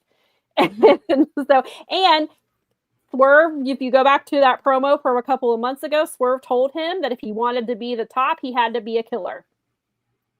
What he did. True. And then somebody made a clip, or they posted a clip from back when Speedball was out in the ring, and Kevin Knight came and got Speedball and was guiding him towards the back. And when they were walking, MJF cut through the crowd to attack Darby. And you see Kevin Knight turn around and make sure MJF has gotten in the ring. So he set it up for MJF to come attack Darby. So he's been planting these seeds. We all thought it was planting seeds to turn on Speedball, which he did do, but I didn't realize he was also planning to turn on Darby. I thought it was really smart. I actually really liked the heel turn. What did you think about the Kevin Knight heel turn and how they did it? I mean, I thought it was really clever. And like you said, I didn't expect it. And I was like, I knew this was coming. I didn't know they were going to do it this way. This is an interesting thing. Kevin Knight is great. He's cutting promos awesome. They clearly are giving him a big, giant push. Yeah. But I mean, it was really clever, and it wasn't. Yeah, I don't know. You're right. It's like they did drop a bunch of seeds along the way. I didn't even think about that until you said it, where it was like, oh, that's right. And I like that it was unexpected. Like, Tony's getting pretty good at dropping these, like doing it not when you expect it. Like, oh, he'll wait until this time, but no, I'm going to really do it this way, and I'm going to bring it out in this way. And the Swerve thing, and yeah, I like that they actually didn't have him. I would have thought, oh, you should just have him turn on Speedball on a pay-per-view. Right. I'm like, no, you shouldn't have. Right. I think this is really clever, and I think that I just love Kevin Knight. I'm really excited for him. Y'all are not going to make me boo him. I love him. No, I will he's not. really. It's not going to happen. And I love Speedball, and we knew it was coming. And I always wondered if they would do a heel Speedball, because he's done a heel Speedball before, and I love them both. But you're not going to make me boo Kevin Knight. Oh no, he's like, it was really crazy because it was such a like unexpected turn that it actually makes it, because he's such a kind of a face. You need to do it cleverly, or else people aren't going to buy it. Right. And I think that, and I mean, obviously I'm heartbroken, but I'm heartbroken in the way that kayfabe breaks my heart. And I'm like, okay, fine, I have to endure this, but he's going to get like we all knew the turn on Speedball was coming, and he did, but I like that before we got to the obvious turn, we got I'm completely turning heel on everybody. Like, I'm starting with Darby. I'm starting with somebody that's a fan favorite. Yeah, I'm going to work my way up. I'm going straight for the top belt. Yeah, which was really smart. I really like that a lot. I like that. I like where they're doing this. I thought the promo was a really solid, for a heel promo. I thought it was really solid. I think he's still kind of figuring himself out, but he's, as we've talked about the last few weeks, like, he's super charismatic. Mm-hmm. He's great at promos. He's clearly great in the ring. He's, Mel and I have been huge fans of his for a long time, and so I love New Japan. Seeing his good. I love seeing him getting this really big push. It looks like they're going to continue pushing Speedball as well. Like, it's not a thing. It doesn't appear like it's going to be a thing where he's left behind, which is kind of was a little bit of my concern with this. I get it, and Kevin Knight should be pushed as a singles wrestler, but they're such a great tag team, and they're so good together. They have such great chemistry, but and somebody had made the point, like, this was clearly before the turn happened, but somebody was like, what if Speedball turns heel with him? Like, what if we have a heel jet speed, which could have been really cool, but clearly that's not, maybe somewhere down the road, but as of right now, that doesn't appear to be. They could literally just feud now. Yes. And then because they're wrestling for the TNT title on Wednesday. They've already announced that, so that should be a really good match. Obviously, I don't expect Kevin Knight to already drop that title, but that'll be a really good one, and it'll be interesting to see how Speedball handles losing to him, and then what happens, with however this progresses with Swerve. Crash and Speedball dressed in like a 24th century diplomat in Star Trek. Somebody said that they looked like they were dressed like from The Sims 4. Somebody else called Speedball Obi-Wan Themnobi. I saw it because he reposted it. Yes, the hill jet did seem more comfortable. I think the more he does it, the more comfortable he's getting, which I really appreciate. And God, yes, that where Swerve did off of Bandito shoulders and turned it into a house call. Then when he reversed the 21 plex into the cop killer, or as they're calling it the vertebreaker, but cop killer is what Homicide called it. And so he did it into that for the that was also on my match of the year contender list, because I knew Swerve and Bandito was going to be good, but good Lord, that match was so good. And I really loved Ospreay versus Samoa Joe. That is also on my match of the year contender list too. I thought that was a phenomenal match. The whole show was really, really good. It didn't feel like as many matches as there were. It's just like there wasn't a bad match on the whole card. No. Like I liked every single one. I don't have like anything bad. Like there's some that were better, or some that stood out to me a little more, but like everything was good and the pacing was good. Yes, it was. Yeah, really. And yes, Crush said Cop Killer. Cop Killer is the official name. Don't fall for it. Yes, because that was Homicide's mood. And Brad pointed out, who I wish was here in the chat today, because first of all, I'm very jealous that Brad got to see that show in person. But I know that he and Kathy and his wife probably had the best time. I told them that they did an excellent job, that they were a great crowd. Oh my God, that crowd did their job. And that crowd everywhere. And thank God. I was worried about where they were going to put the women's matches on that card.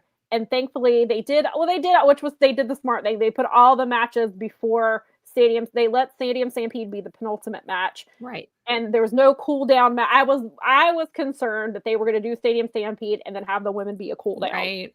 And thankfully they didn't do that. I thought the women's matches were great. I thought Athena and Mina, they were as hard hitting as I thought it was going to be. I thought it was really good. I thought the 4-way was really great. Yeah. The women's 4-way, they all delivered. I really enjoy the story they're doing with Stat and Sheeta, and we'll talk about that when we get to the other part of the other big topic on this show. Believe me, we have things to say. But I thought overall, I just thought that they did really, really well. And no, Speedball is no Marty Jannetty, that's for sure. Thank goodness. Thank goodness. Much like Mark Davis is no Marty Jannetty and the Aussie Open thing, Speedball is no Marty Jannetty either. No, he's not. No. Nikki said she had to walk away for a few minutes. Yes, I did say something about, somebody did quote tweet me to say that Speedball was dressed like he was dressed like a Sims 4 character. I did put that in there. But yeah, I thought I'm trying to remember if there was anything. Yeah, just all the. I was a little surprised. I did end up going with Jon Moxley keeping the win over Kyle. Jon Moxley versus Kyle O'Reilly was just, it was another, that's on my match of the year contender list. I thought it was fantastic. They're so good together. They have so much great chemistry. Yeah, I still don't know what the plan is for who defeats Jon Moxley. Maybe that person's not even in AEW yet. I don't know. Maybe somehow we get back to Moxley versus Kyle and Kyle wins. I don't. Kyle still seems like the best choice to take it off of him, but I don't know if it will be. Right. But if not, I don't have a problem with Mox retaining. I just don't know. Yeah, maybe they have to bring somebody in who got released or is in another company or something, because I don't know. Maybe they have. Nikki and I were talking about, maybe you have somebody from CMLL do it. Maybe it's like a Hechicero or a Mystico or one of those guys, maybe. Because I really don't know who you have. Yeah, I don't know. I don't know who they're gonna. And it doesn't seem like they're really building anyone. I mean, Kyle could have, but they don't. Yeah, I don't know. How about Jay White comes back and takes it off him? That would be great. So Austin Gunn. I just thought I'd throw that out there because I missed Jay White. No, I missed it. Austin Gunn, I want to kick him in his shins if he's getting my hopes up. But he tweeted yesterday or the day before and said that he needed at All In to run back the what is it called? Hang on. Mini Men. Is that Mini Men? Is that the name of the song? The entrance that they came out to. Hang on, I think I still have a screenshot because I sent it. That's hold on. Is it Mini Men? I believe it is. But he said that he wants to run that back with a fully healthy Bang Bang Gang at All In. So I was like, is he saying Switchblade is going to be healthy enough to be at All In? I mean, he could come back before then and then they wrestle at All In. But I'm like, please. And then he quote tweeted it and he tagged Tony Khan and put the eyes emoji. But I'm like, are you telling me that Jay White is healthy or will be cleared? Yes, here it is. Running back the Mini Men entrance at All In with a fully healthy Bang Bang Gang would go crazy. Then he quote tweeted it and tagged Tony with the eyes emoji. Do not tease me like this. I know, right? I want that. I need that. I need that. Yes. But I need it. And even last night, when the Guns came out to wrestle the Dogs and they did the full entrance, and I was like, I'm so glad, I love that entrance. But I can't wait till they do that entrance and Switchblade is in it with them. We were talking about him during that whole match because I was just like, I miss Jay White. I love Jay White. I can't wait until Jay White's healthy. I just want a healthy Jay White back on my TV. Like, that guy's great. He's so great. I cannot wait until that'd be even. He's not wrong. That would melt the place down. Oh, thank you. Yes, 50 Cent's the one who sings Mini Men or performs Mini Men. So yes. Oh, that's a good choice. He's someone from the Ops to win to beat Jon Moxley. I really like Anthony Bowens being in the Ops. I like his new presentation. Samoa Joe did admit that Hollywood is calling and he's leaving again. So he came back to have this dream match, give Will Ospreay his dream match, and he's leaving again. He's going to be gone for a few months. He's going to make a movie. Hook just got back from making a movie. And he had some injury issues. Hook is in charge of, or I should say Hook is in charge over Shibata, but maybe it's because, I don't know why he's in charge, but so they'll do more of that. But yeah, I really was surprised they did not. I mean, I know it's the Death Riders, but I really thought they were going to give the Ops the win on 0 Hour because they need the win. And I also thought, okay, Samoa Joe was losing to Will Ospreay, then the Ops need to pick up a win. That's where I thought we were going. Clearly, that's not what they thought. Eddie also, Eddie is the one I've always said was going to end the Death Riders. Apparently, the Death Riders are not the Death Riders that they were. I mean, clearly, that's not the story we're telling anymore. But Eddie would be an excellent choice. I'm so glad that Eddie and Ortiz got a gigantic pop when they came out in 0 Hour. They are currently in ROH, but they're doing some good things in ROH, which I'm excited about. Now they've got Mance Warner with them, and Mance came out with them. I really am glad that they're bringing in Mance, and I said it I think a week or so ago. Eddie and Mance were in Second Gear Crew together before Eddie came to AEW. And that faction had Effie in it, had Matthew Justice, and one called Manders were in that faction. So I'm really glad to see Mance with him. Eddie does really well with Ortiz. They've been doing a lot of cool stuff in ROH. So I'm excited that they brought the ROH storyline to TV, but also let Eddie and Ortiz get the big hometown pop for them, which I thought was really cool. So Eddie Kingston is definitely someone that they can do. Curryhead, only if Jay White is squashing him in 30 seconds. What? You little smart aleck there, Curryhead. you little trolley. A little trolley. Yeah, you little tee. Yeah.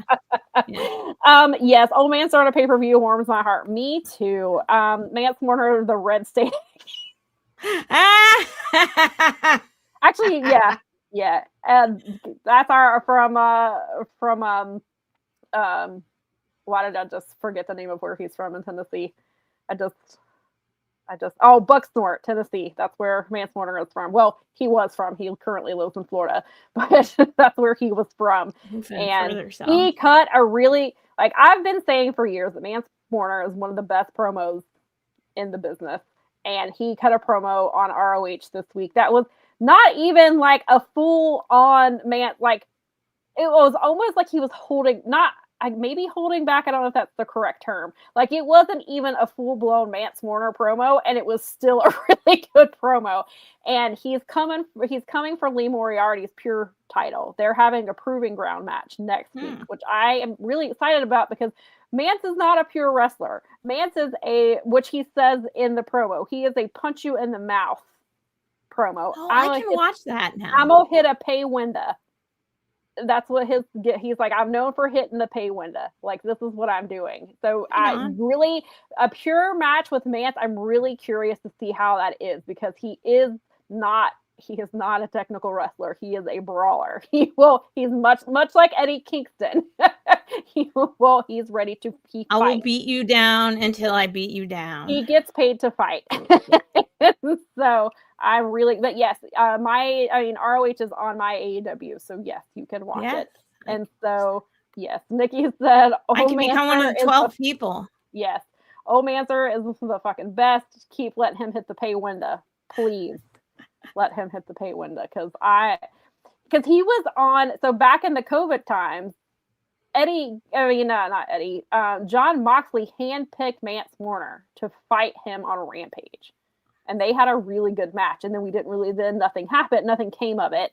And then he's been, he was GCW world champion for a while. But he's still doing some really great stuff. And so I am so excited. That match might end after 2 warnings. Yeah, Mance is going to forget he's going to hit him with a closed hand. That's absolutely happening. Because he's going to forget. Lee is going to push him, and he's going to forget that you're not supposed to use closed fists, and Lee's going to get it. Because Lee is the best pure wrestler, one of the best pure wrestlers in the world right now. And I say that as somebody who loves Zack Sabre Jr. and still has him as my number one.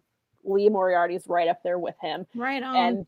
And Lee is the longest reigning ROH pure champion. He beat Nigel McGuinness's record a month or so ago.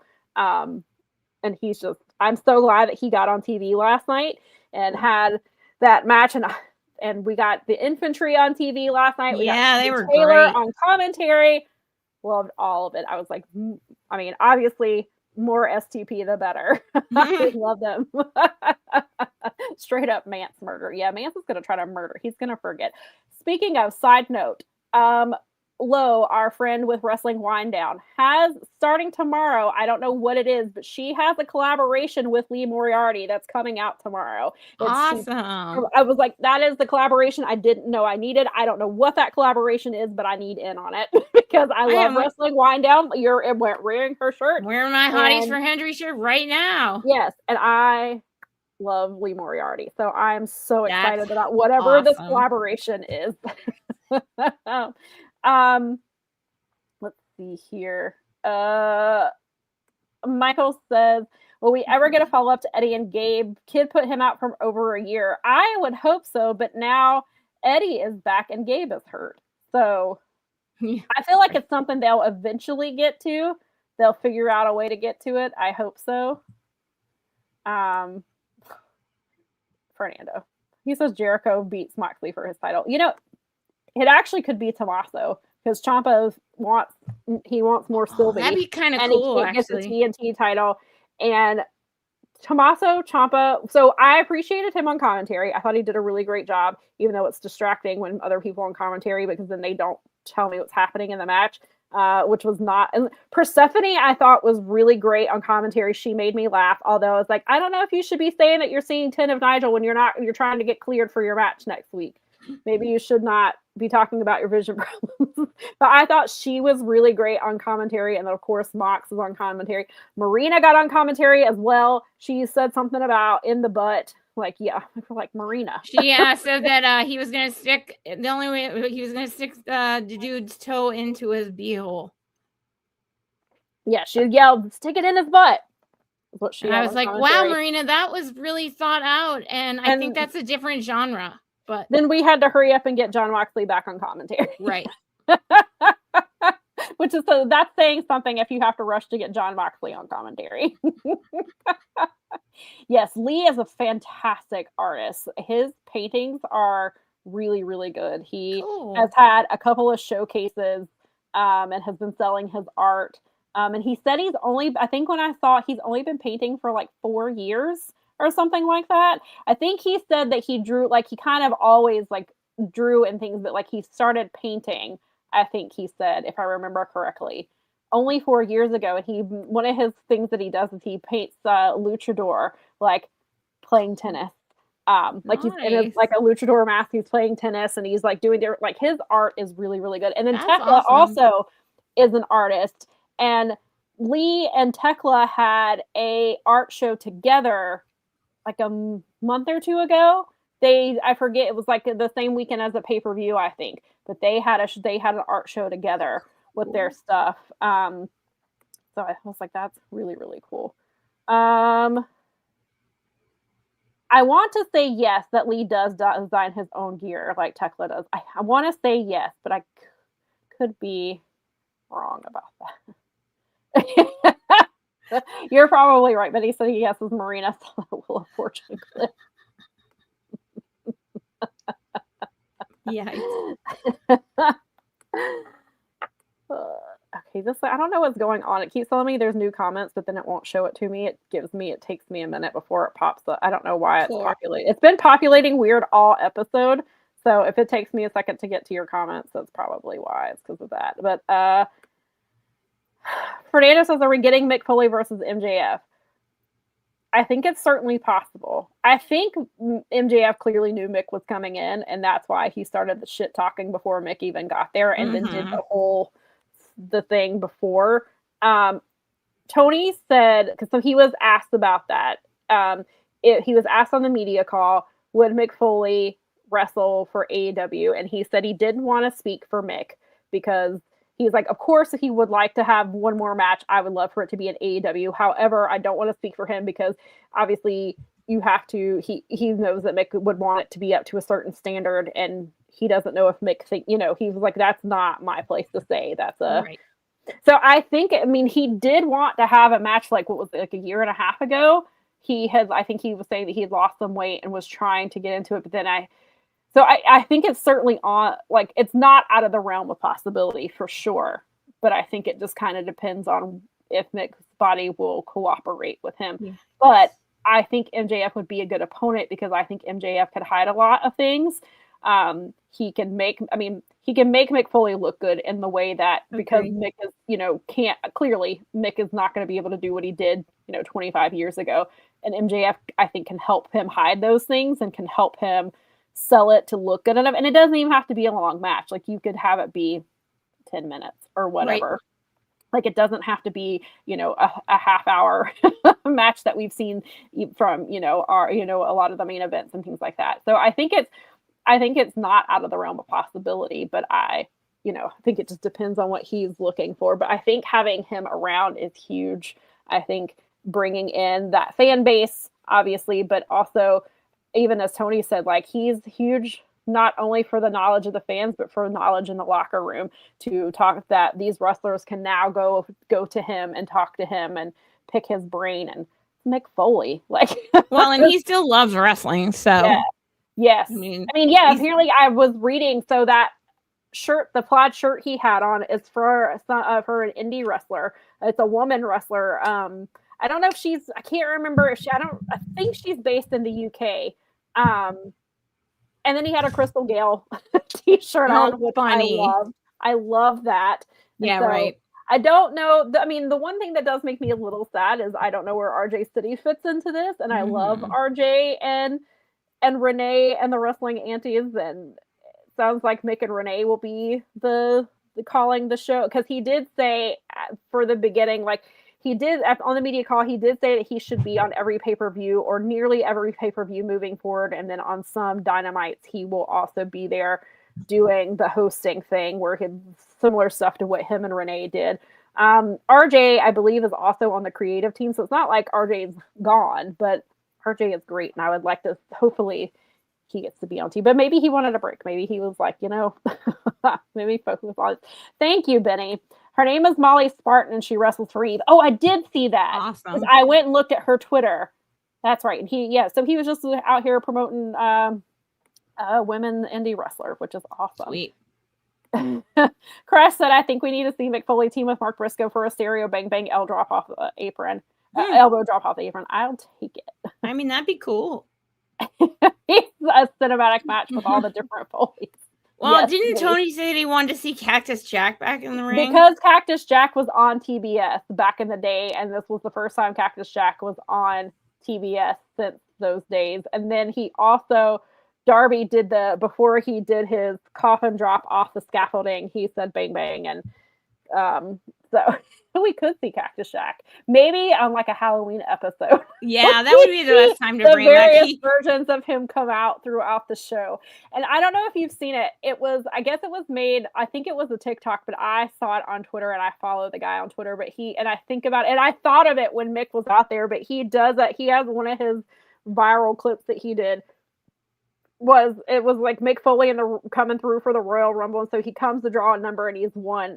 I think he was Mankind first. Then he comes back and he draws another number, and he's Dude Love. And then he draws another number, and he draws that in all his characters. And then by the time he comes through the third time, the person who's holding the bag for him to pick the number looks like, wait a minute, you've already been through here twice. But it's so great.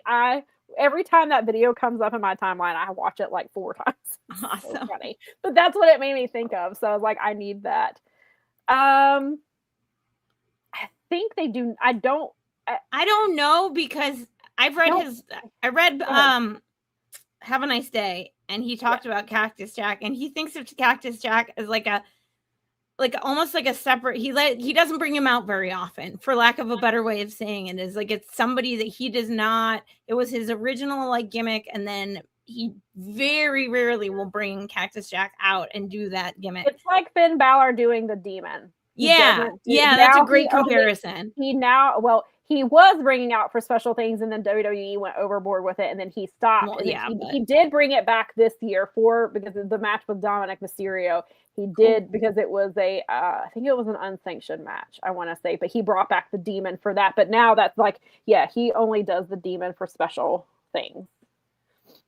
But yeah, that's a good question. I don't know for sure if he owns the Cactus Jack name or not. Yeah, I'm not sure. I just feel like he was pretty smart. Who knows? Like, he was such a huge Bruiser Brody fan, and Brody was the first one to like do that. Yeah. So I don't know. I don't know. Mick's background, the way being what it is, he probably kept a lot of that stuff. Yeah. Because if I remember right, it was like a lot of the stuff he came up with in WWE was stuff that he had to like talk Vince into. Right. Because he was like, how is that going to play with the audience? And it was just like, trust me kind of stuff, which is a hard thing to get that guy to do in any era. Yeah. Right.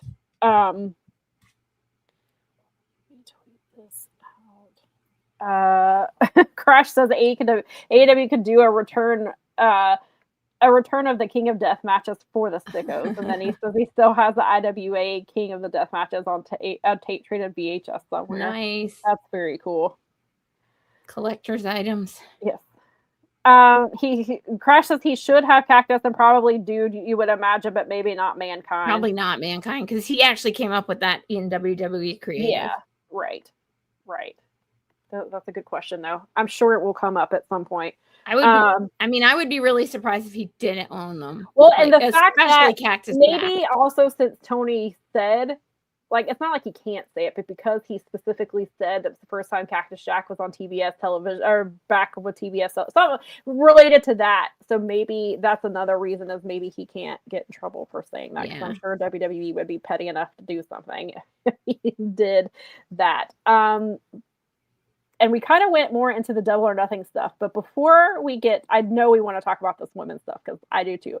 But before we do, I do want to give a quick update on the shareholders lawsuit. The WWE, so WWE shareholders have a lawsuit against WWE, against Vince McMahon rather, for the sell, the way the sell went down, because they think that there could have been other options, and that's kind of what they're arguing is, that Vince McMahon picked TKO because Ari promised him what nobody else would promise him, which was a lifelong role. Clearly, he's not in the company anymore. But that lawsuit, that is scheduled to go to trial on June the 8th.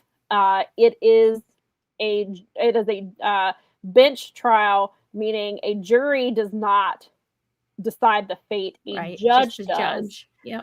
Which makes it even more interesting because shout out to Brandon Thurston for the incredible work that he's been doing.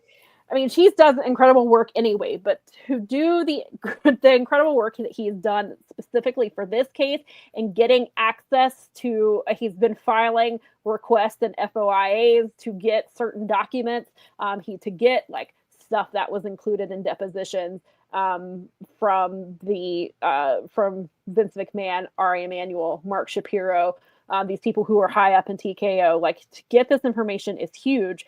Then he got another huge win on Friday because they have not released it yet, but it has been, a judge has agreed that this information should be released.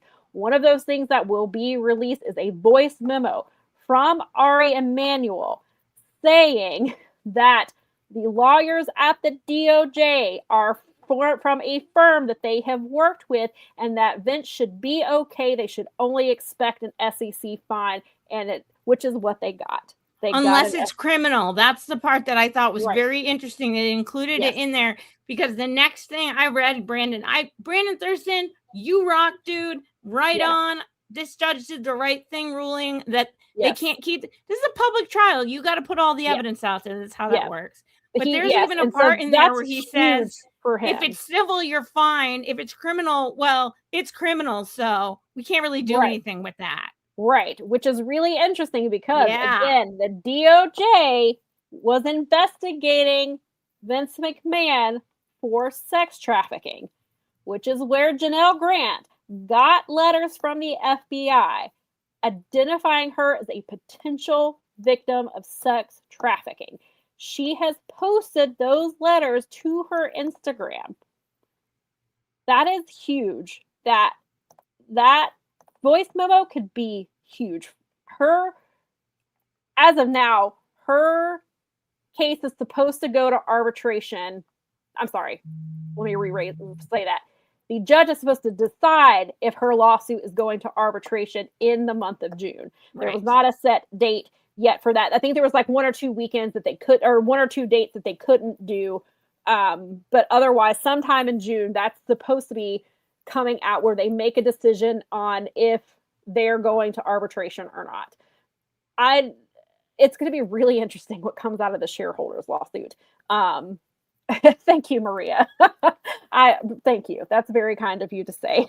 But I want to pull, so I have the article here where the judge in a new ruling has said, the Chancellor Travis Lasser has found that Vince McMahon and WWE President Nick Khan destroyed evidence. As a consequence, the court will treat 5 damaging facts as presumptively true when it goes to trial. And he is presiding over this. And so the 5 presumed facts are as follows. This is from Brandon Thurston's reporting in Post Wrestling. And Ari Emanuel's promise to provide Vince with a continued role at any post-merger company after a transaction influenced Vince's decision-making with respect to the merger. Emanuel's offer of indemnification and other legal support related to pending federal investigations of Vince's alleged misconduct influenced Vince's decision-making with respect to the merger. Vince decided to pursue a transaction with Endeavor in 2022 before the company initiated a strategic review process. Nick Khan communicated with Ari Emanuel between August and December of 2022 to facilitate a transaction between WWE and Endeavor. And then Vince and Nick Khan worked with an advisement firm, Rain, to steer the process towards a deal with Endeavor and away from other potential bidders, which is the entire basically point of this lawsuit.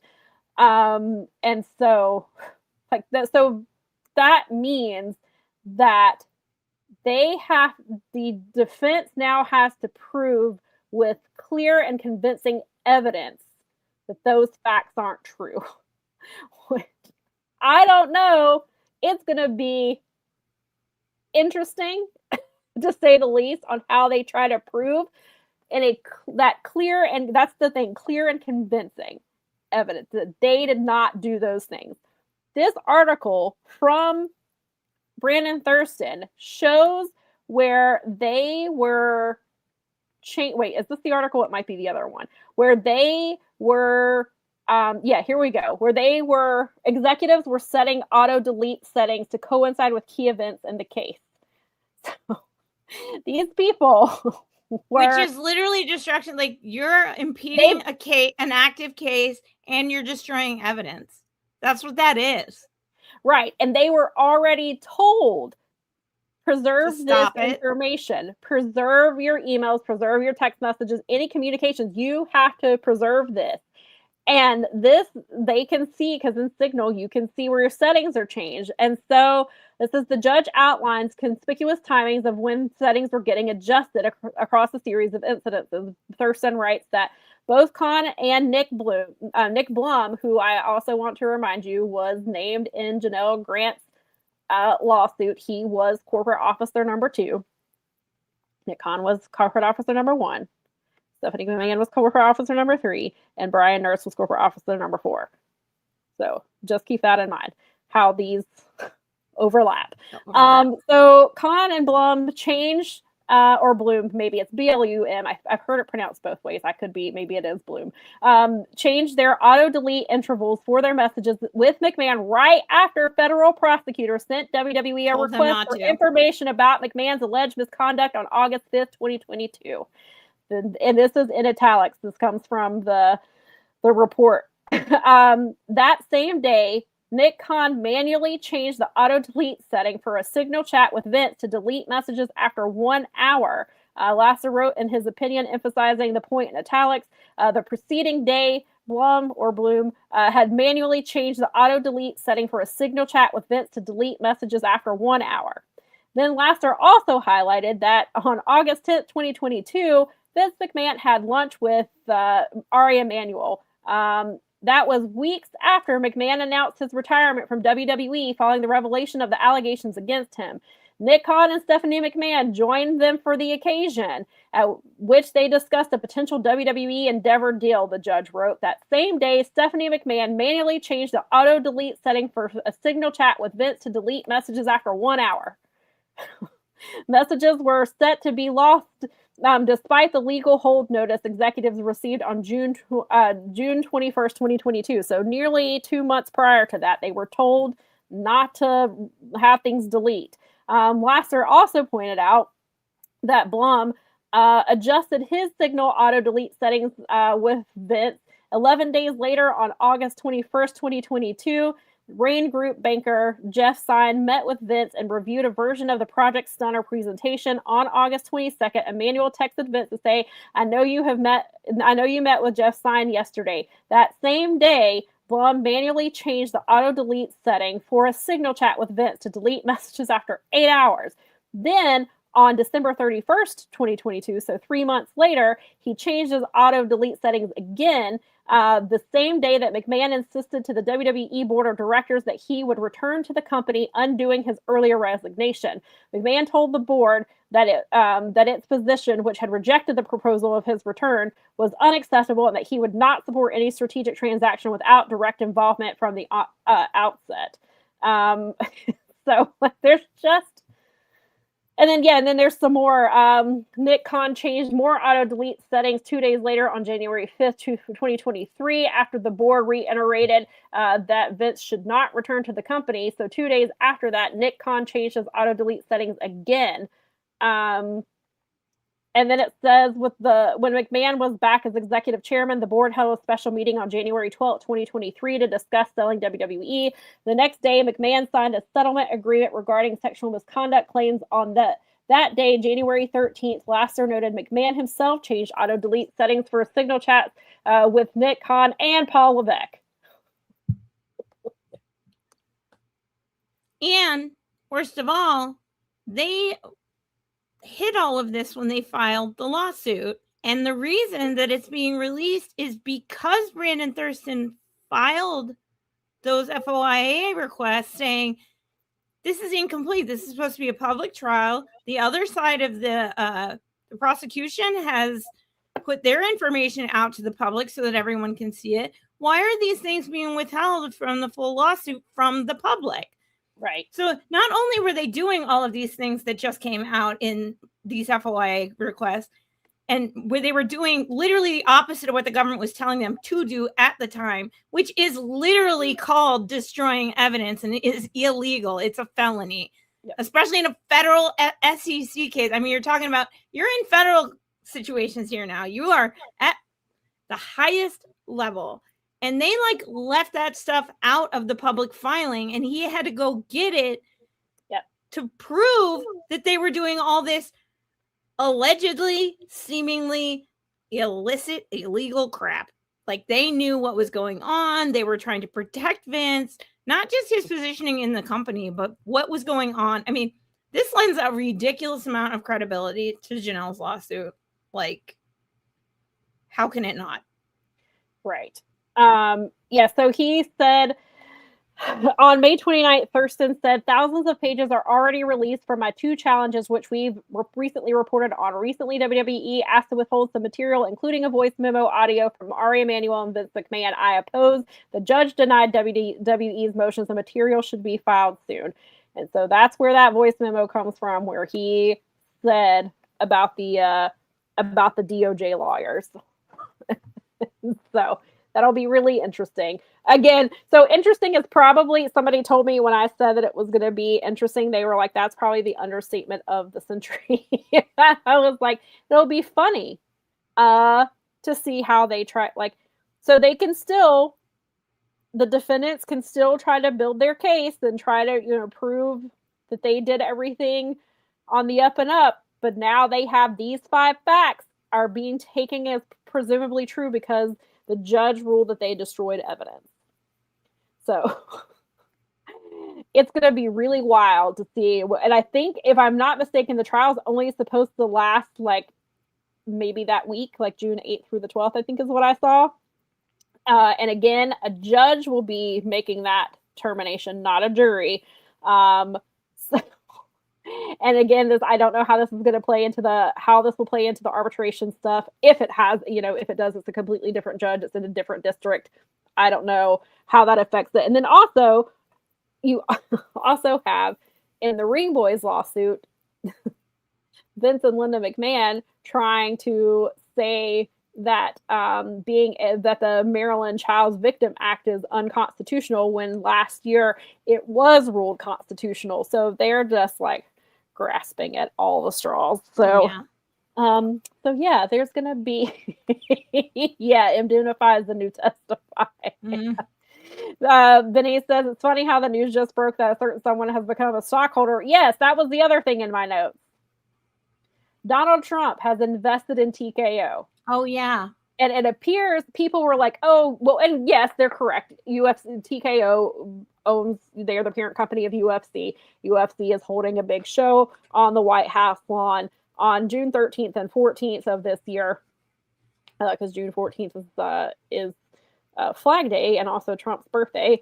And so they're having that big event. He's invested in the new filings that came out recently. I think they said he invested in December. They don't know the exact amount, but it was anywhere between, I believe, $15,000 and $50,000, I believe was the range. Basically he's been buying stock in the company who will be putting on a show on his front lawn, but also is the parent company of WWE. You have, as I pointed out the other day on Blue Sky for people who are seeing this information and don't follow wrestling, Linda McMahon, Secretary of Education. Paul Levesque works on the Nutrition Council thing with Trump and RFK Jr. Trump is a WWE Hall of Famer. WWE signed RFK and Cheryl Hines' niece to the WWE. She signed a deal just a month ago. She's now training at WWE to become a wrestler. So there's all kinds of layers to this. And also, Brock Lesnar is wrestling today at the pay-per-view. There's a pay-per-view in Italy. He came back. He had the fake retirement, I guess. And They're undoing all of the great things they've done with Obafemi. I assume Lesnar is coming back to beat him, because why else would you bring him back? But Obafemi is a black man who's getting over, and that company doesn't like that so much. So, because we saw how what they did with Brock Lesnar and Kofi Kingston. So history seems to be repeating itself. There's just not a title involved here. But yes, he's wrestling today in Italy, and apparently is scheduled to be they're going to be in Europe for a little bit longer, and apparently he is supposed to be around for a bit, and hopefully retiring at SummerSlam, but who knows? But yeah, he's back too. Right. So there's all that. But yeah, so as this information will come out, we'll definitely keep you posted on all of this unfolding, because it's about to get real interesting once this information, especially now that when they release these materials that Brandon has been working very hard to get this information out. The Crutch said, "What a sewer." One might say you couldn't script this, or when they said to drain the swamp, they just put everybody in the swamp. They are the swamp. They are the swamp, yes. Curryhead, thank you. So thank you, Sam, for saying it. At least you have the guts to say it, because nobody wants to say it because they feel uncomfortable saying it when it comes to black wrestlers. I understand that people are uncomfortable, but it's the truth. It's unfortunate.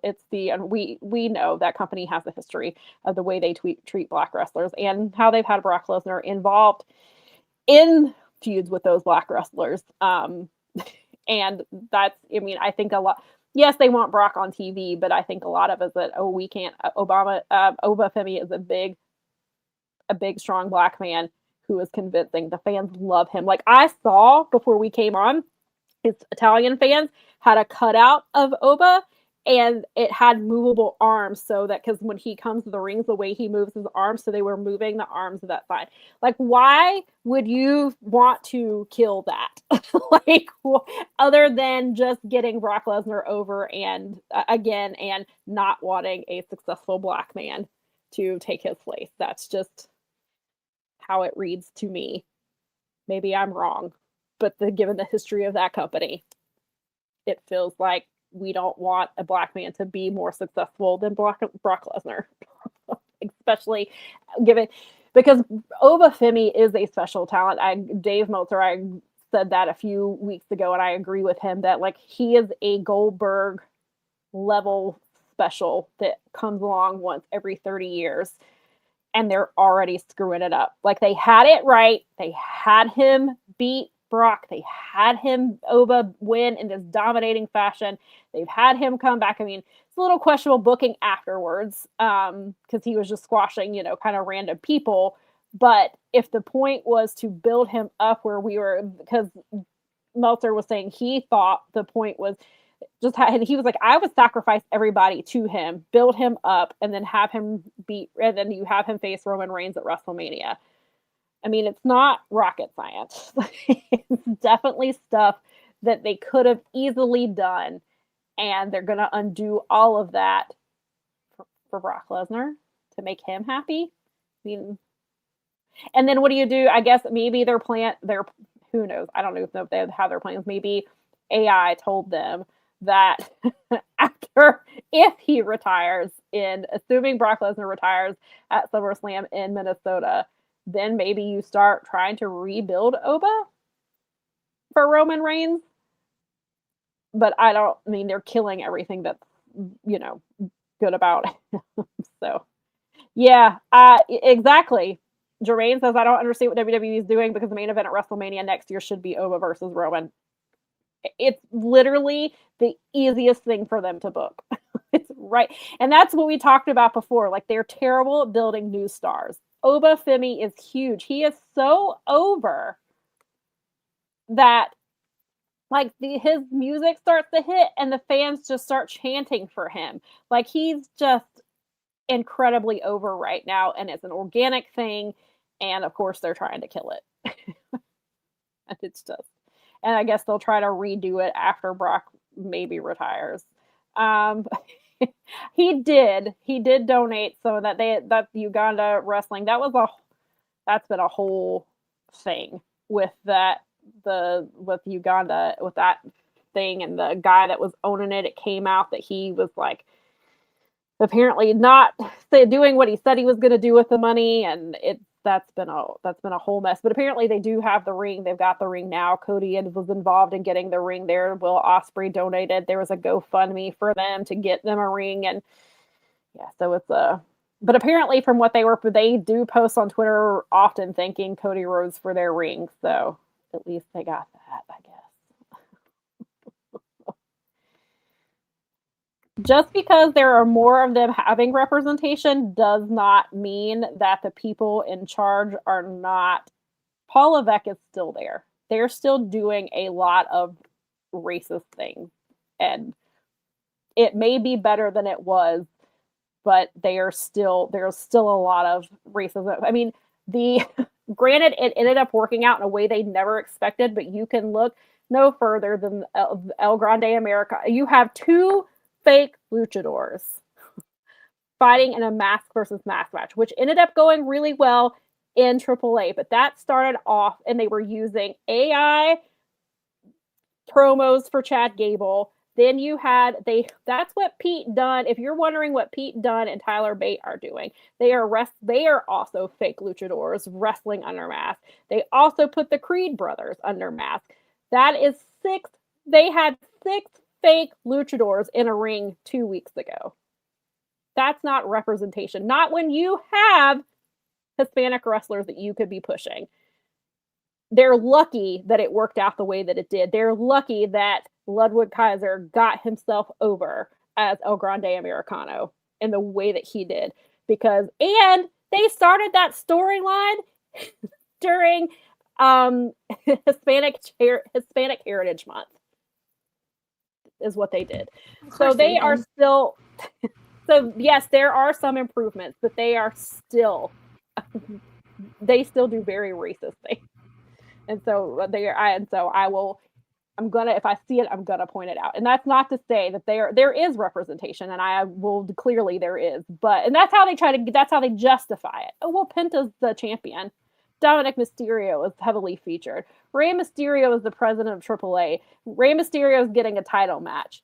So there's representation. We just have all these fake, instead of pushing actual luchadors. Yeah, except that Rey Mysterio is like one of my men.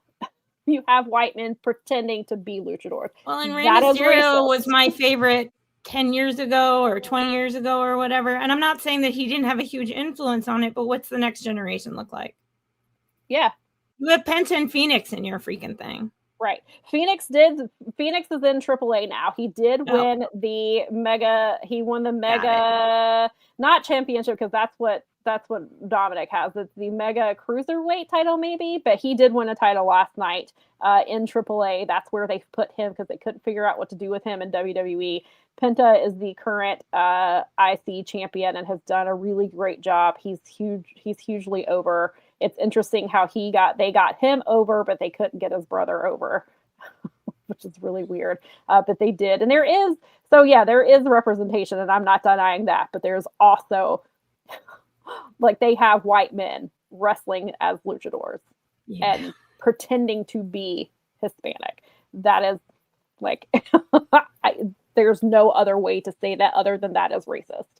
If you disagree, that's, your opinion, but it's appropriation at the minimum and pretty much racist at the maximum. Right. Yeah, I was going to say, yes, it definitely is using old school tactics to try and mess with Barack. And it's hard to argue it when you have who is booking it.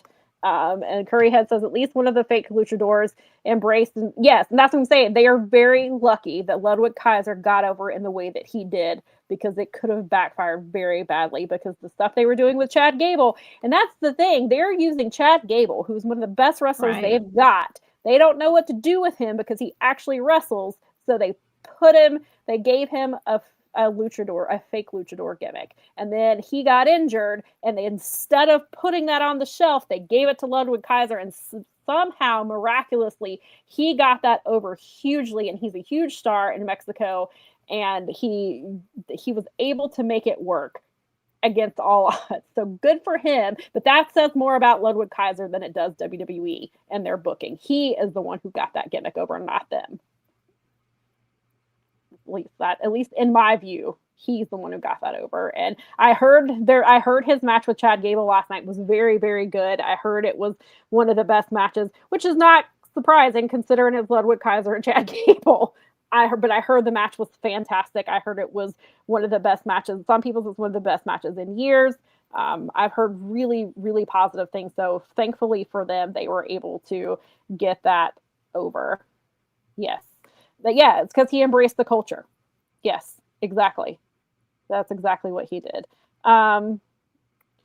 Crash says, tepid in criminalism is also a useful cover for whitewashing issues too, and create the perfect environment for engineering political blowback, and then roll everything back further than it ever was before. Yes, you're right. It's telling me there's new comments, but they're not popping up for me. But yes, so I believe that's where we got with that. We're done. Yeah, so we'll keep you posted with the Vince McMahon lawsuit stuff with the Janelle case as well, and then of course the Ring Boys lawsuit as well. We're going to steer it back to AEW. Talk about the big topic this week, outside of the phenomenal pay-per-view that they had, was the glaring issues in the women's division. We had a 3-hour show on Wednesday. The first women's match was a squash match with Ty J, and a match they won, I believe, in 1 minute and 24 seconds. This is Divas era timing. This was not even.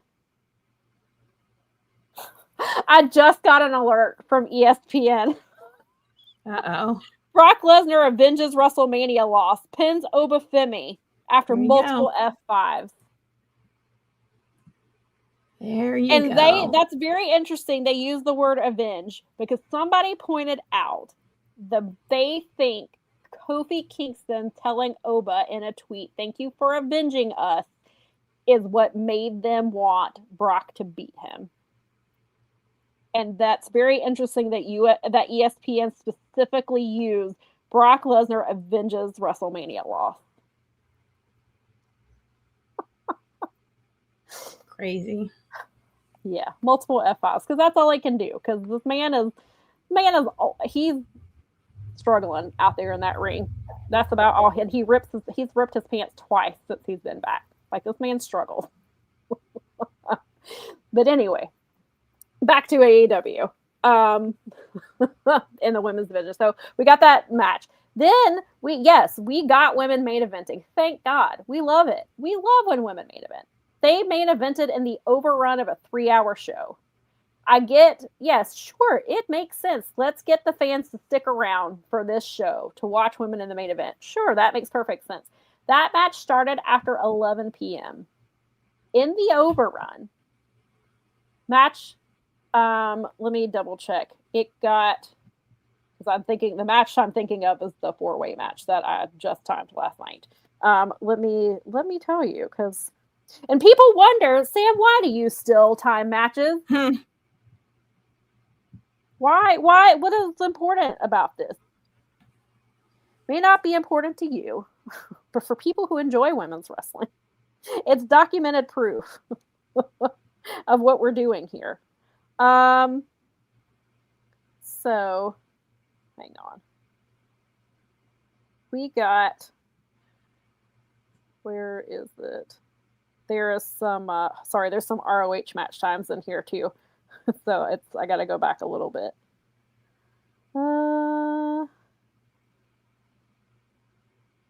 Nope, that's the one before. Chris and Sheeta lasted 12 and a half minutes, but also I watched on the replay and there were no commercial breaks. So it's technically longer, but without so 15:55, that's with commercial breaks. without the commercial breaks, which is how I timed it, was on the HBO Max replay, and there were no breaks. They got 12 and a half minutes.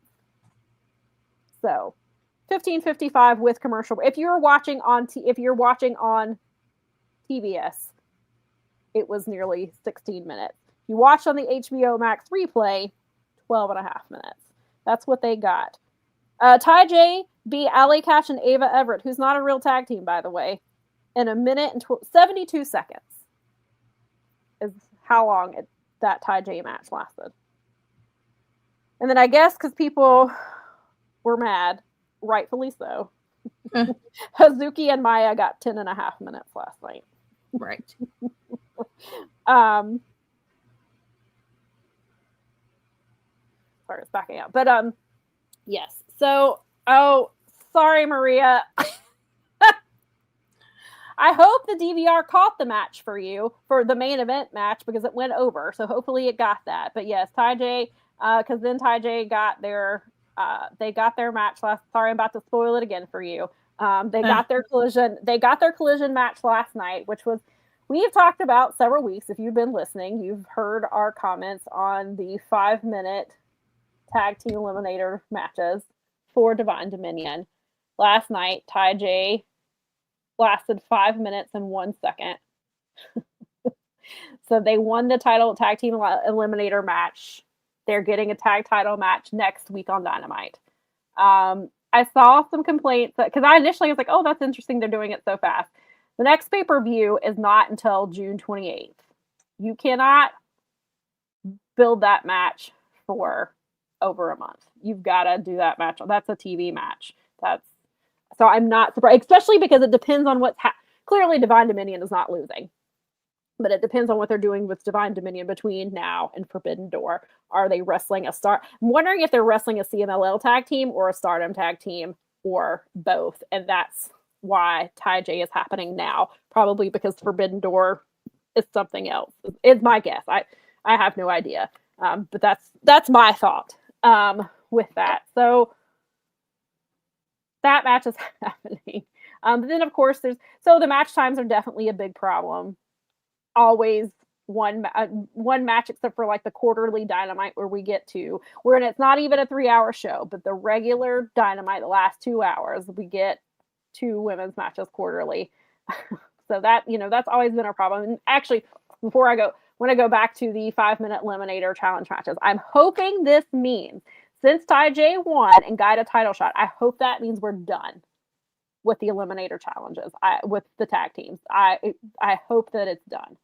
It's on the one hand, we've talked about it. It's good to make Divine Dominion dominant, but you're making them dominant against women who are not even actual tag teams for the most part. 5 minutes is ridiculous. I get, again, you want Divine Dominion to be these dominant people, so you give them 5 minutes. But it's, again, women should not be having sub 5-minute matches in the year 2026 on TV. It's ridiculous. And so there obviously was a lot of complaints about that, about having to watch the women. Everything that most people, I think, for at least what I saw, I'm sure there were people who were being more ridiculous. And so, but for the most part, the arguments that I saw, I agree with. It's arguments you and I have had on this show for 4 years. This is all, I was like, it's an unfortunate thing that we keep having this conversation, but we have to keep having because it keeps happening. It's the match times, it's the booking, it's the, Chris versus Sheeta in a street fight should have taken us longer to get to. We should not have. They rushed that because they're not given the TV time to tell these stories. They rushed a really huge match, and that's also a match that could have been on a pay-per-view. I don't necessarily mind it on TV programming, but not during the overrun. I hate that they do those overrun women's matches. It's like it's the main event, but it's after 10 o'clock. Like, what's the point? Right. That's not a main event. In this case, it's after 11 o'clock. It's the main event of Collision. It wasn't even the main event of Dynamite. That's not a main event. They didn't even close Dynamite and go into Collision like they've been doing the last few times they've done the 3-hour shows. They didn't even do it that way. They did it at the end. Which, so they rushed through the storyline to get them to this point, and this is the best story Chris has had in a while. I think I love the stuff they're doing with Sheeta's character. Chris, I think I really enjoy what they're doing with Chris. She's starting to figure things out. They should not have, because where do you go now?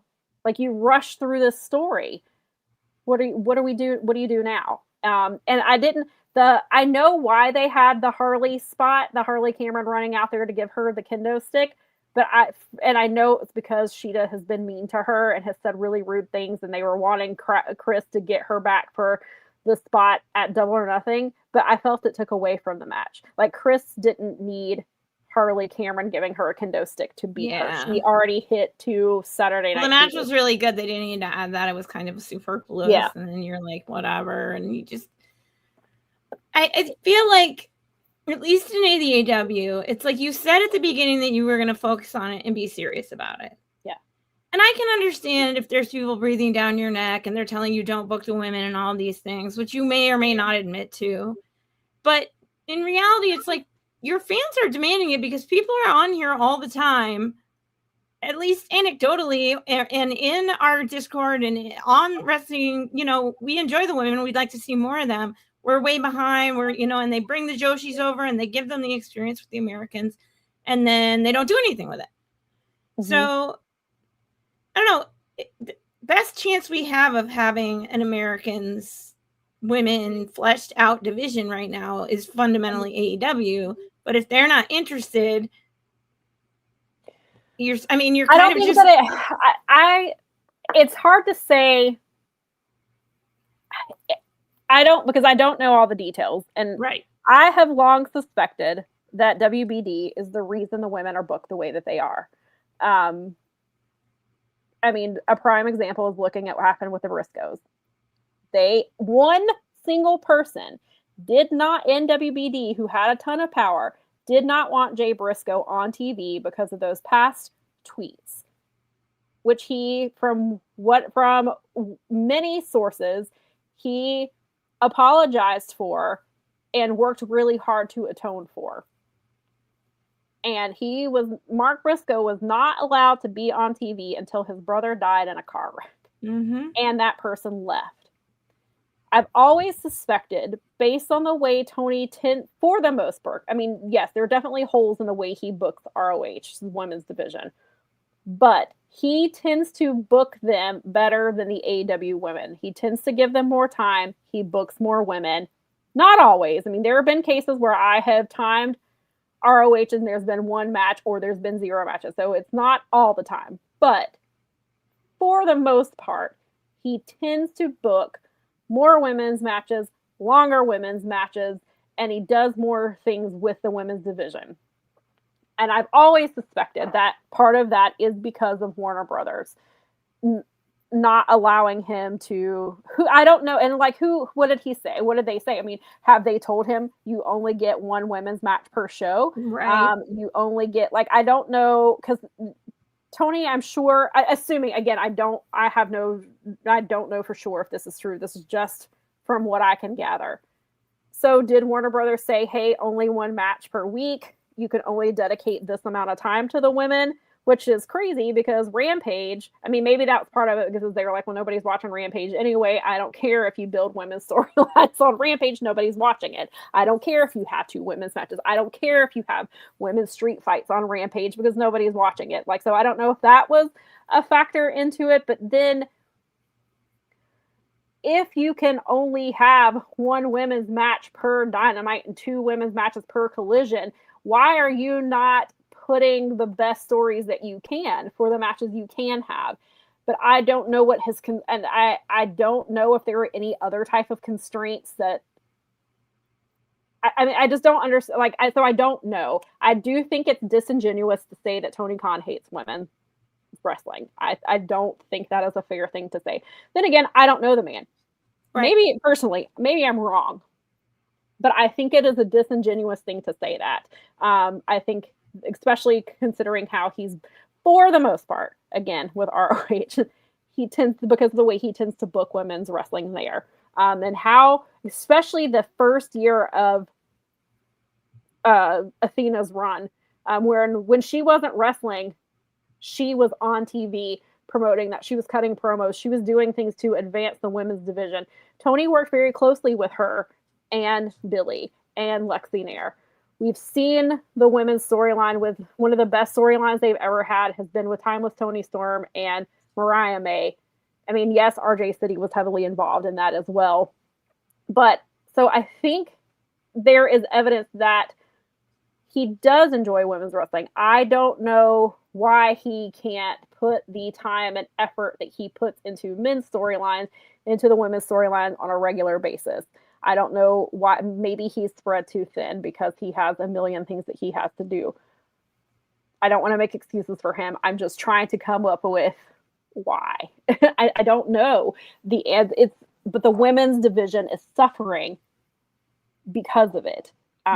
And like I have been very adamant that I do not want a women's C2 if he can't put in the same effort that he puts into the men's C2, because that tag team, the tag team tournament was lackluster. Struggled. Well, and they haven't done very much. They did exactly what we were afraid they were going to do with the women's tag team belts, which is not very much.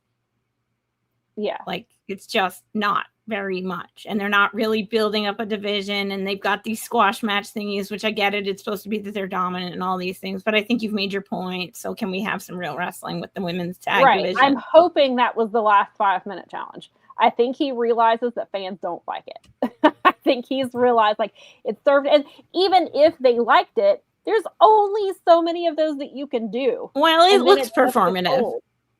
Yeah, it does. It has a performative look to it. It's like, oh no, I really care about this, but I'm going to do this. No, they're dominant. Come on. Yeah. That's a couple matches, not. Yeah. Which also, side note, brings me to Roosh getting a title shot. They were like, and Roosh is like, oh, because obviously he challenged Darby and then Darby lost. And so he's wrestling MJF. And MJF said, I've seen you win a lot of matches. Roosh has been winning squash matches. He has not won a meaningful matches in a very long time. He wins squash matches. That's what they've done. So his squash, and I will say, Tony has booked longer women's matches than squash matches for Roosh. But Roosh has been getting wins because he's having squash matches, and some of them last less than a minute. It's just, now he's getting a title shot. Yeah, now he gets a title shot. Okay. Which is kind of, so it's just really interesting. I don't know. So it's the same argument that we've had a really long time. And, in the beginning of the company, women were getting 7 minutes. Like, the most they would get is 7 minutes. That's even if they were in the main event. And then on pay-per-views, they'd get 10, maybe 11. When Mercedes came along, they did have a few that went well into the double digits, but we didn't have 20-minute matches for women on pay-per-views until Mercedes came along, which I think that she probably has it in her contract, which she should. Given what she's seeing, she should have 20-minute matches, should be in her contract. So like this, they have made a lot of strides, but then they've also made a lot of mistakes that they're still making. Like, we shouldn't have, and even then, like, the women's blood and guts was excellent, but they did it during the tag team tournament. Yeah. And that played a factor. Like, I felt like he was rushing to get to the blood. Like, he should have done blood and guts and then started the tag team stuff in January or February, have it wrapped up by the time the Owens starts. That's what he should have done then. It felt like he was trying to cram everything into the end of the year to make fans happy, because once again, fans are continuously asking for better women's wrestling, for more women's wrestling. Last night, somebody at Collision had a sign that said more women's matches. Mm-hmm. That's not the first time that's happened. That's happened many times. Yep. I've been at shows with that stuff. So, yeah. And so it's really frustrating, because it feels like we constantly have this conversation every few months, because we get some momentum and then it backtracks. And yes, I know injuries have played a huge factor in some of this, and he's kind of been forced to do things the way that he has that, maybe I don't necessarily agree with, but like, yeah, but you got a guy like Tekla who has like 6,000 charisma, and she's like killing it, and all that stuff she did yesterday was even cute, where she's like arguing with her teammates just to prove that they don't argue and hate each other at the end, which is kind of cool. Right. Like, build around that. Yeah, and then she doesn't have, and then when even Tekla even said, and I think the reason that segment happened was because during the media scrum, they asked her who she wanted to win the Owen, and she said Sky, because she wants Sky to face her for the title because she thinks she's ready for it, and she wants to see what she can do in the ring. So I think that's what that segment was last night. I don't think Sky Blue is winning. I don't think she definitely should not be beating Suri by any means. But I think that's kind of where they were getting at with that. They were playing off of that comment. But, obviously they are hurting with injuries. And then he, even on the media call, when I asked about what the plan was for the TBS championship, he was like, we've had injuries and you wouldn't even know that, because a woman hasn't been, sometimes the woman only misses like 1 or 2 shows or 1 or 2 matches. And then you have no idea. And then they're back. And so, but then they are missing Mercedes Moné, Timeless Toni Storm, and Willow Nightingale. That is a huge blow for any women's division, no matter how healthy you are or, what type of talent you have. And you can see the difference without having them there. It is a huge, huge blow to them to not have these 3 women. And injuries, and we don't really know the real reason Timeless Toni is gone, but for whatever reason, she is not here.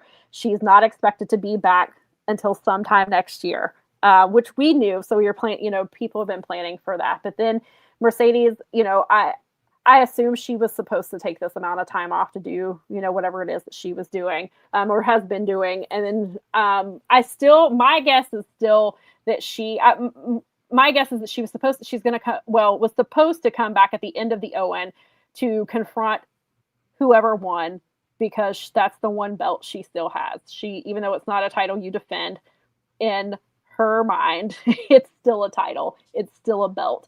And so I think she would come to challenge whoever won. The rumor was, I don't know how accurate that is. The rumor was that Willow was supposed to win and be the first 2-time Owen Hart Cup winner. I don't know how, and again, I don't know if that's true. That was just a rumor that I heard. I think that Athena makes a ton of sense, but so does Persephone, because the winner gets a title shot at All In. So I think Persephone makes a ton of sense too, depending on what they had planned for her. She is dual contracted, so I could see her winning. I don't think the wild card is Mercedes, because I think it would ruin whatever plans they had for Mercedes, especially if she was supposed to come back to challenge the winner, or be like, no, I'm the true Owen, or whatever thing that that's funny. It's that you just said it. I did not even think about it being Mercedes for apparently 1 second. Everybody thinks it's Mercedes. Oh, okay. I mean, I guess it's possible. I just have like different mindset about it. Apparently she's supposed to. That's wild. I didn't even think about it being her. A lot of people think it's Mercedes. I guess it could be. I mean, it's not outside the pale, but I would make it Queen Aminata. I think that's who it should be. I think it'd be great. They really should. She's doing stuff in RO. She was also out for she was out for several months. So that definitely has been a huge factor. She's in ROH doing some stuff down there. She had been building herself up on AEW television. She did have the comeback match with Willow before she went to Japan. She went to wrestle for Marvelous right after that. So I think another option they could do is Red Velvet, because Red Velvet is the one that Willow was wrestling when she got injured. But the reason they even had the match is because she said, I am jealous that I am not in the Owen Hart. I'm not in the Owen Cup. I'm not getting all this attention. So to get the attention, I'm going to wrestle Willow and I'm going to beat her for her title. Clearly she didn't, But I think that makes a lot of sense that you could put her in there. She's clear, she doesn't have to win the match. I think she would be a really good option. I think Queen Aminata is a really good option as well. Thank you. Ron says if the wild card is not Mercedes, then who? It needs to be a big name, either a debut or a return. It doesn't have to be. We appreciate you. Thank you. I don't think it has to be. I think Mercedes here, it feels like I think there were already plans in place for Mercedes. I mean, yes, I guess you could rush her back to get and change the storyline, but I think that you could use this to elevate someone else. You could actually put a Queen Aminata in that spot. You can put a Deonna Purrazzo. Mm-hmm. You can put Billy Starks in there. Dora. You could put Trisha Dora in there and give somebody an elevated spot. A chance to like show themselves off on the TVs and give them a shot. Right. Like give them I mean, we know they're only going to get limited amount. I mean, I mean, I don't fundamentally disagree with that. For me, I just don't think it's Mercedes. That's just in something that I just personal feeling. I just don't think it's her. I could be totally wrong. If you do bring her back, I don't want to say rushing her back because clearly they need her, but you are rushing her back storyline wise. You're changing whatever the plan was for her, which I assume, again, I could be completely wrong. Maybe she doesn't come back and challenge. Or maybe it's like Dakota Kai or somebody. Who knows? Maybe it could be Charlie. I mean, I don't know. I'm just like, that's she's certainly a possibility, but I don't think it has to be a big name. How about Nyla? We have Nyla. Can Nyla be the wild card? God, I'll take Nyla. That'd be great. Take her. I think it needs put Yuka Sakazaki in it. Thunder Rosa, maybe. She's out there having bangers in ROH. She competed in the Survival of the Fittest match. Put her in it. Or is Thunder Rosa already in the tournament? No, she's not. Maybe. You could do Thunder Rosa. They could put her there. I don't think that I like Yuka. I always like Yuka. Of course, I'm never going to say no to Mercedes. Of course. Mercedes. I love her. I miss her. I'm glad. Hopefully, she's coming back soon-ish. I would use this wild card spot because it was unexpected, clearly. I feel like I would not want to mess up whatever plans are in place for Mercedes' return and storyline when you can use this to elevate another talent. Maybe they get the surprise win and beat Alex Windsor, which would be huge. If Queen Aminata beats Alex Windsor, that would be a big deal. Yuka Sakazaki, any of these women from ROH. Anybody beats her. If anybody goes out there and beats Alex Windsor, that's going to be a big deal. Yeah, especially because if I'm not mistaken, she's still Stardom champion, I believe. Oh, I think you're right. In fact, I think she was talking about that last night. I think she's still one of the Stardom champions. So she was holding it up. Somebody else beat her, I think potentially beat her, does more for them than putting Mercedes here. Because I don't think Mercedes should win the Willow. I mean, the Willow. The Owen. The Owen. She should not win the Owen. Because she has the Owen belt, the title. And if it's going to, as Michael says, that's going to play into her crash out, are you going to follow up with that? And if she's a wild card, how do you do that? Other than Tekla, no one else has built up to feud with her. That's my kind of thought about it as well. I think Mercedes in the wild card is not the right call. I think they should use that to elevate somebody else. And that's what we say all the time. Build stories, elevate somebody else. Don't put your biggest name in the company in that spot. Put somebody else in there who could use that spot to have a banger match to potentially beat Alex Windsor. And I mean, yes, they're probably going to lose to Athena, but I think that it would it makes more sense to save Mercedes for whatever the plan, because I'm sure that they've had a plan in place since Mercedes left. Maybe like Ruby Silva will come back if she wants to. Yeah, that's what I mean. Yes. Maybe. So that's what I would do, and keep Mercedes, whatever her storyline is, don't rush it because Willow has an injury. No, I mean, like from the outside, like on the baseline of like, if you're looking at it like from sport, it's like, oh my God, our 3 top stars are out. Like that's huge. Yeah. I get it. And yes, I would be inclined immediately to be like, oh my God, panic. But at the same time, you can be like, wait, let's tap the brakes. Who do we have right now that's right on the edge, who's shown us that they want this, that we can put in this position? And at minimum, even if they take a loss, people go, we want to see more of that girl. Right.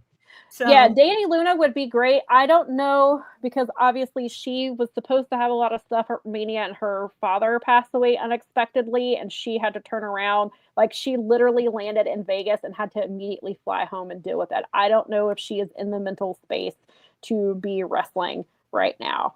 I mean, maybe she is. Maybe that's how but I don't know that she is an option right this minute. Oh, God, Janai would be great. I love Janai Kai. I love her. There's a bunch of great ladies you could throw in that spot. I mean, yes, it would be a total panic booking move to put her there. I guess Crash is on our side with that one. Lauren says, I think Mercedes was supposed to be facing Tony again because Tony was going to challenge Tekla for the title. I think that kind of was the plan too. And probably, they obviously had to deviate. So whatever was in the plans for Mercedes, they had to deviate from when Timeless Tony could no longer compete. And they probably had something else already planned because Tony's been gone for a few months. So they probably had something in place for Mercedes. And so I feel like putting her in the wild card is just going to throw off whatever that plan was. I think, Lauren, I think that would be smart, actually, since they did say that they were going to have a heavy focus on the Stardom situation. That would not be the dumbest move ever. Yeah. And I'm sure there's plenty of ladies you could pull off that roster that. Yeah, that would be, Lauren says, could it be somebody from Stardom? Because it could even be somebody from CMLL. You could bring in Olympia, because we've seen her. And if they're trying, I mean, Bushiroad hung on to them. They want to elevate them to a global audience. That would be the perfect place to put another Stardom gal on the card. That would be a good place. Or you could put someone from CMLL. It may be a little easier. Yeah. Another gal, like a lucha gal too. But Stardom would make sense too, because it is. I mean, because Forbidden Door is AEW ROH CMLL Stardom. So you could do either one of those. And Olympia has been on TV before. She's really good. So you could, and Olympia and Persephone, if Persephone were to beat Hazuki, because I think, if I'm not mistaken, if I'm thinking of the bracket correctly, Hazuki and Persephone, whoever wins that match faces the winner of Alex Windsor and the wild card. So you potentially have that as an option. If Persephone, well, I mean, you could do Hazuki too, but if Persephone were to win and wild card beats Alex Windsor and it's somebody like Olympia, then you have it would be CML versus CMLL. So it depends on how you want to do that. But if there's somebody they can get from Stardom, because so perhaps that's a good idea, Lauren. They could do that. Maybe they do that instead of somebody from ROH, because like you said, they are building at Forbidden Door. Excuse me if my dogs are really loud. The door is open and they see somebody. Michael said his conspiracy theory is that after the women's Blood and Guts outdid the men's, it was all the memento was taken for them. Sometimes it feels like that. Can the babyface work as a CEO? I don't think it's something they should do now. She's so much better as a heel. Like heel Mercedes. Yeah, and her meltdown, her upcoming potential meltdown is going to be the most monumental. Yeah. That's got to be Healy, because that's her thing. She's really great at being a mean girl. Right, and I need that crash out story. Oh, she's going to be like a spiral. I mean, this is like the perfect time to have a freaking out, like I've lost my mind, I'm losing everything kind of lady. She's going to be great at it when it happens, whether it's this week or sometime soon. That's not what I would do with it. It doesn't mean it's what's not. I mean, I don't know, but maybe they've had to, and if they've had to turn things around because Tony is gone, and now you've lost the biggest babyface. Well, you got Tony Willow. Were unexpected. Yeah. Whatever Mercedes is doing seems expected to me. Yes. Benny points out that Athena and Tekla have a history as well from a feud that they had in Stardom. Yes, because that's how I'm trying to remember how this played out. When they had the show in New Japan and they did the match with Stardom, CMLL, and AEW ROH, Athena won that and Tekla was involved. Tekla cost Athena, right? Or was it the other way around that Athena cost Tekla? I can't remember well. I can't remember because they cost each other. That's a good point that they have. And then Tekla and Athena picked that story up in Stardom because of that. Yes, there was a 4-way match. But wasn't there something? Didn't Tekla cost? I feel like something happened at the Stardom show prior to that show. Again, I don't. Maybe I'm not. Maybe I don't know enough about. Maybe that's why I was like, somebody in the chat will probably come through and help me fill in that storyline, because that's a good point too. And I thought, speaking of, I thought that Hazuki looked really great last night. I know she got pulled from her Stardom match to make that happen, and so there was either two things there. Is either Stardom forgot that they had booked Hazuki for last night, or Tony saw all the backlash from that he was getting on Wednesday and was like, give me Hazuki. I need her because they're mad at me. Okay. So Michael says Tekla helped Momo Watanabe cheat to beat Athena. And then Athena and then Laurent says Athena faced Tekla one-on-one after that and beat her. Okay. Cool. Thank you for clarifying, because I thought there was something, because I knew Athena stayed, because that's when Athena stayed in Stardom, right? Or she stayed in Japan after that show, and I think she had several matches in Stardom, if I remember correctly. And then Michael says Momo hit Athena after Tekla pulled the ref out of the ring. Okay. That's right. Okay. Now it's all coming back. Thank you. Cool. I knew you guys would help me. Thanks, you guys. You would help me piece it together. That's why we love you. I remember, but it happened a long time ago, and Stardom is not something, obviously, that I watched, right. And so I couldn't remember how exactly it went down. TK, yes, he did go into full. You know what? I mean, as he should have. I wouldn't. That's not the day I would have wanted to have as the owner of my sports company. No. I mean, he brought it on himself, regardless. A bat. Yes. Okay. I do remember that he brought out that, right. Momo hit Athena with that bat after Tekla pulled the ref out. That's right. I do remember that. Let me go back up to some of the comments, because you guys had, and then we'll talk about the TBS title too in a second, how we're doing that. Let me come back up in here. So I'm going back to some comments from a few minutes ago, because you guys are very, you all had some passionate things to say, which we appreciate that. And I wanted to come back to those comments. Hang on a minute. There's a lot of them, so it's going to take me a second. But thank you guys for, if we're not getting to them, thank you for talking amongst yourselves. Yeah, no, because I know this is a topic that is we're clearly passionate about. We know you are too. So.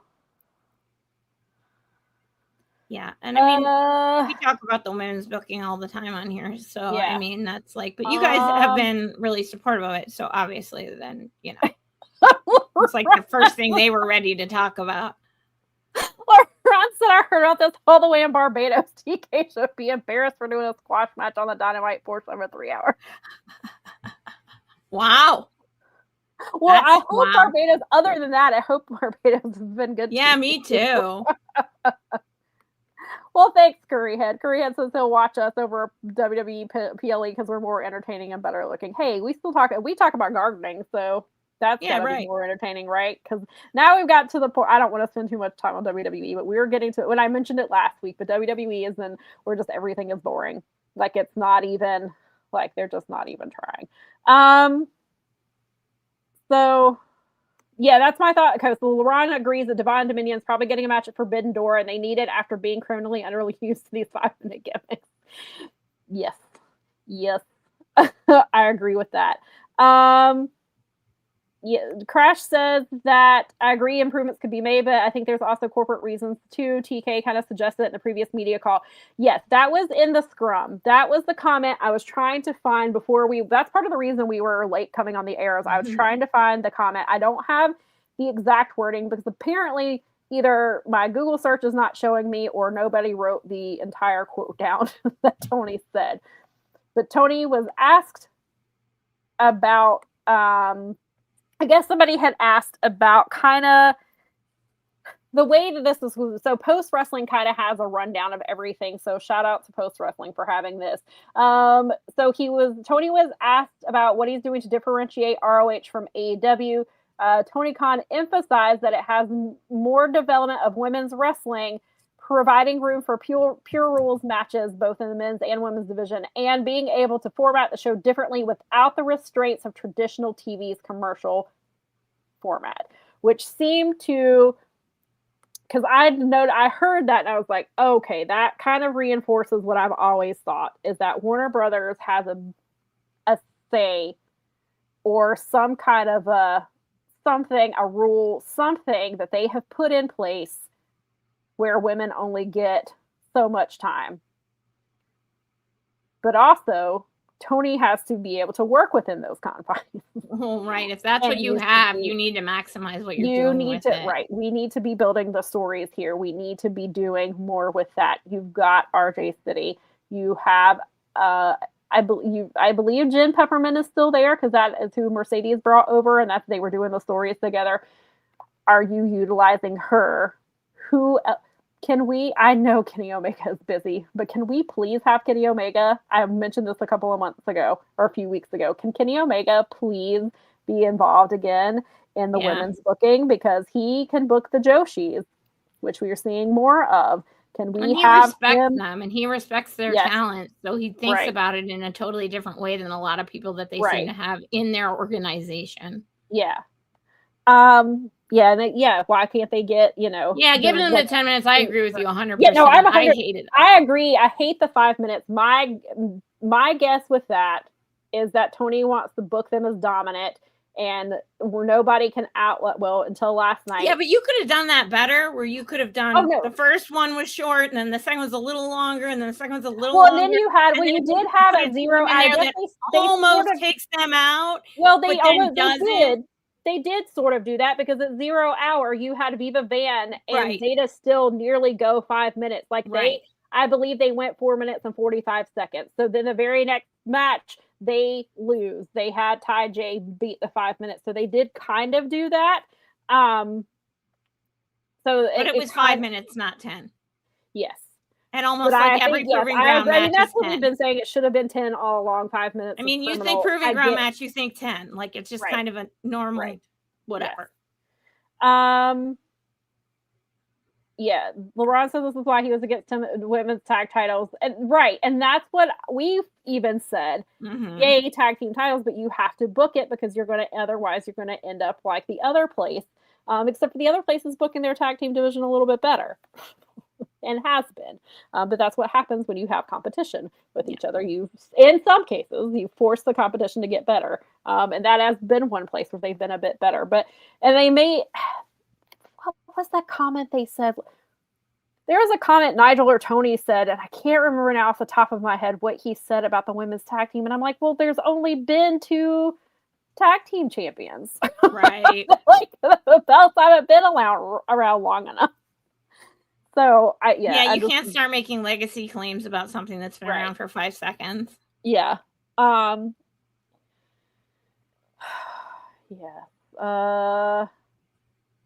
Yes, Maya World. I know, again, speaking of, we need good women's tag teams, and I understand why Maya and Hyann are together, because we need good women's tag teams. But at some point, I need Maya World to be a singles wrestler, because she is so damn good. Maya is fantastic. I think she was the perfect person to wrestle Hazumi last night. The blockbuster suplex into the bridge. Nigel was freaking out. He was loving Maya and her bridges. I thought was phenomenal. And again, so when we get to the point where it's okay to lose a tag team, an actual tag team, which was the other argument we made last week. Not only are you doing these 5-minute challenges, other than the Ty J, you are having them beat non-tag teams. Yeah, they're not really tag teams. These are not real tag teams. Even Viva Van and Zeta still are currently not a real tag team. So that's another issue. But when we get to the point where we've got enough tag teams that we don't need Maya and High End to be a tag team. I need Maya to be a singles wrestler because she's really great. Michael says, "Is Jen Pepperman only doing creative for Mercedes? If so, what's she doing now, and why is no one booking that whole division?" I've heard that she's still there, but that was like right after, so I don't know. But you would think they would be utilizing her, unless Mercedes has it in her contract that Jen only works with her, which I don't know. I would assume she wants the division to flourish while she's gone. So I mean, maybe it is. Yeah.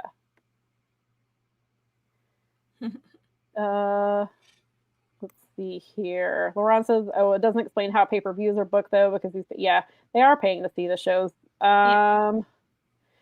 So Laurent was going back to my comment about Warner Brothers, and what are the parameters though? Which again, I don't know what those parameters are, because he said it seems like they've shifted all the women's titles to Collision.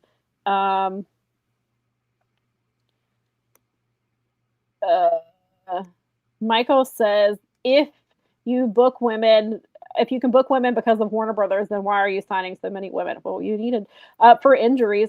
I mean, that's got to be part of it, because they've lost 3 of their biggest stars in less than 6 months.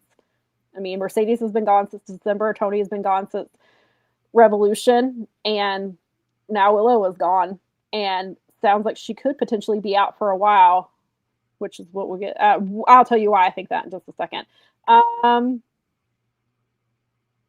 Yeah. Benny says, "What makes me mad is the look of the reaction to that 8 women tag before Double or Nothing. Those fans only got off their feet all night for that women's match." Yeah, that match was really, really good.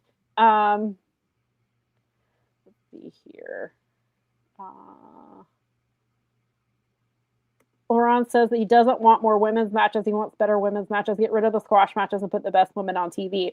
But you also, which I get that, but also, how are these women going to be the best if you're not putting them on TV? You have to put them in matches with the best for them to be better. I mean, look at Zeta still. Zeta didn't get to wrestle on WWE television. She had her first TV match in AEW. And it was not the greatest, but that's how she learned. And look at how well she's improved so much in ROH. So you have to put these women who maybe not everybody is going to be on the levels of Mercedes and Tony. And I mean, they put Marina in a storyline with Tony, and gave her some stuff. So like, you've got to have these women, facing some of these. So I think that that's how they're going to get better, is wrestling. I mean, because that's what happened with the 4 Horsewomen. You couldn't elevate other women because they weren't letting Alexa Bliss like beat them, or all these other women. Nobody could be brought up to their level. So you have to put them in a position where they can bring other women up to that level. And Maya, and that's kind of what Athena has been doing in ROH. She is one of the best women's wrestlers in the world, and she's been wrestling Billy Starks, Maya World, and Diamante, and Red Velvet, and Trisha Dora, and all of these women, because she's trying to bring that's the best person you could put them against in ROH. And so I think that's part of what she's been doing down there, is putting her, is doing that. Let's see. Jermaine says that it really seems like Mercedes and Tony Storm took since Mercedes and Tony left, the women haven't gotten any time on AEW, but watch when Mercedes comes back, you'll see the women get 20 minutes, which will prove what we've been saying. Yeah. And then with the way the women are booked now, it'll take. I've always said that Mercedes will probably be the one who main events AEW pay-per-view for the first time. But they're not building the women into a storyline where they can main event. Mm-hmm. They're not building it that way right now, which we've talked about a lot as well. Okay, let me get down to some of these other comments. Thanks, you guys, for the super chats. We really appreciate that. Yes. It's really nice. Oh, yeah. Sorry, I'm coming down. We are getting there. I was going, and I was trying not to started asking us questions about this topic way before we got to it. So I tried not to. I was trying not to even read all of the comments. I mean, like, put them up because I knew it was going to take a minute. Okay. Lauren, I'm coming to you in just a second. I promise. Crash says, wait, as of last night, 3 is not out of the bracket. She was still being advertised. I know that the day after the brackets were announced, she said she was having, I believe it was neck issues, and Tony said the hope was that she and Persephone would be cleared in time. Unless something has changed, and it's happened during the show, and I haven't seen it yet. As far as I know, she is still being advertised, but I'm thinking they're making that match happen less to give her more time. So, Lauren, thank you again for your super chat. He says, anyone else notice how all the women's titles are primarily being defended on Collision instead of Dynamite? Yes, that is really interesting. TBS title clearly makes sense because of the channel. But it is interesting. Maybe it's because Tekla uses bad words and maybe you can't say S on TV as Chucky T would say. Maybe it's because she calls women dumb bitches, so they're like, we got to move you to Saturday night. Can't have that. I don't know. I mean, I don't know that that's even a reason at all. But of course, it is America. Yeah, but puritanical about it. Maybe it's because she calls people dumb bitches, and they're like, you got to go to Collision. You can blow up anything you want to on American television, but don't drop an F-bomb because we can't handle that. So you got to go to Saturdays with your filth, Tekla. Yeah, seriously, lady. What is that? It is interesting. No, Lauren, you make a good point. Yeah, it is. That is interesting. Maybe it's because they have more leeway on Collision, but as Tony has said 9 million times, the only reason Collision exists is because David Zaslav wanted them to have a second show. So maybe David Zaslav doesn't have a problem with women's wrestling. Maybe it's somebody else higher up in WBD. He's not there anymore, I think. So no, he's still there. He hasn't left yet. Oh, okay. He is leaving, but I think he's got. Okay, that's what it was. I think it's a bit longer before he leaves. I don't think he's left yet. Okay. Thank you, Michael. I will take human monies, much like Danhausen. We greatly appreciate you guys. Seriously, we do. We love hanging out with you. We love talking to you, and we really appreciate it. And we love your comments because and I think for the most part, we all agree about these things. Yeah. But even when we disagree, like that's what we're here for. You don't have to agree. I hate FTR. You don't gotta hate him too. Darby Allin wasn't for me. If he was for you, I'm totally side for you. Exactly. We don't always have to. And I totally get it. I do. But we don't always have to agree. We appreciate. I mean, that's the thing. Like we want you, and we don't want you to feel like, oh God, Sam hates FTR. I can't say that I like them. Yes, you can. Yeah, Korea does it every week over and over. And so, but no, truly, we really do appreciate it. And thank you somebody said the comment section has been hopping, and it has been. And again, we appreciate that because you guys, I mean, otherwise, and I love Mel, but otherwise, Mel and I would just be talking to ourselves. I mean, you guys are very interesting. Yeah. Yes. Oh, great. Laurent says that Barbados was great. He got back last night. Awesome. Good. I'm glad that you had fun. I'm sorry that you had to deal with God's booking. That's wild. Yeah, I'm really sorry that broke through. That's a distance. Tony's bad decision making just reaches further than we thought. Which I knew it's been international because people, and it's funny because this conversation is happening on Twitter and Blue Sky. Oh yeah, I'm seeing it on both apps because I'm trying to use social media less in general, but I tend to, especially like I don't because. And I know I'm still tweeting, so it probably defeats the purpose. But I know that obviously Twitter is training AI. Mm-hmm. So I try to tweet less. And so like when I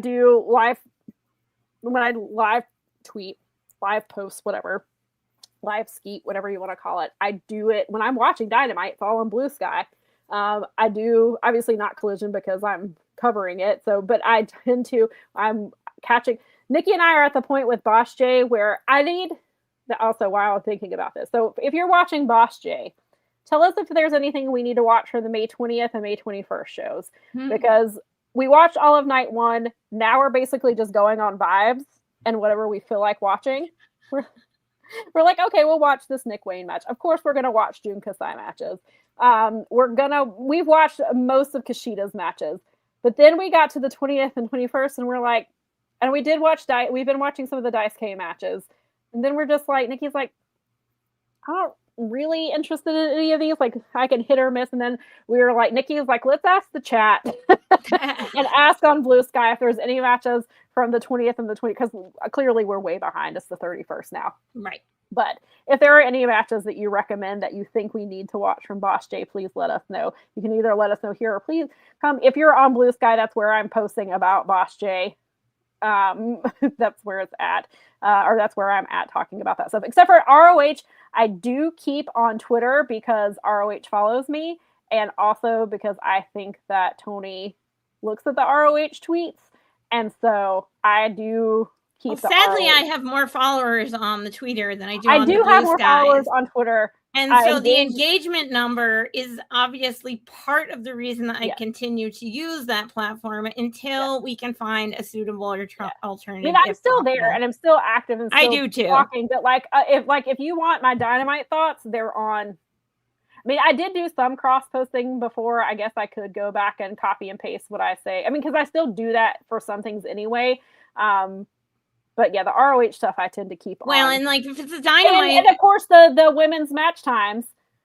I mean, if it's a Dynamite, I'm almost always, if it's a live Dynamite, like I'm online when Dynamite is on, I'm almost certainly in our Discord thread because that's where we all are. So I'm not putting it on my socials because I'm in another version of socials with everybody that's watching. So, well, Ron, I wish that they would do follow-up questions, but sometimes I don't think that I don't know if it's that they don't know to do that or if it's because, so I've only been in 1-2 live scrums because typically I'm on media calls. And so they come, and I assume all scrums are like this, but in the last one I was in was Revolution 2024. So possibly it's changed, but like there's one person with a microphone who like will go, like you raise your hand and they'll come hand you the microphone. And obviously you wait till whoever's talking is finished. And then they're like, who else has a question? That person has the mic and then they give the mic back. So the person who asks those questions don't generally, unless they, I guess, obviously, then the next thing would be raise your hand and get circled back around. But generally that mic has moved on to that next person. And so they are probably already have their question, the question they were going to ask and don't want to, not necessarily they don't want to follow up, but maybe they don't know what to follow up with, or they're like, well, I need to ask my question.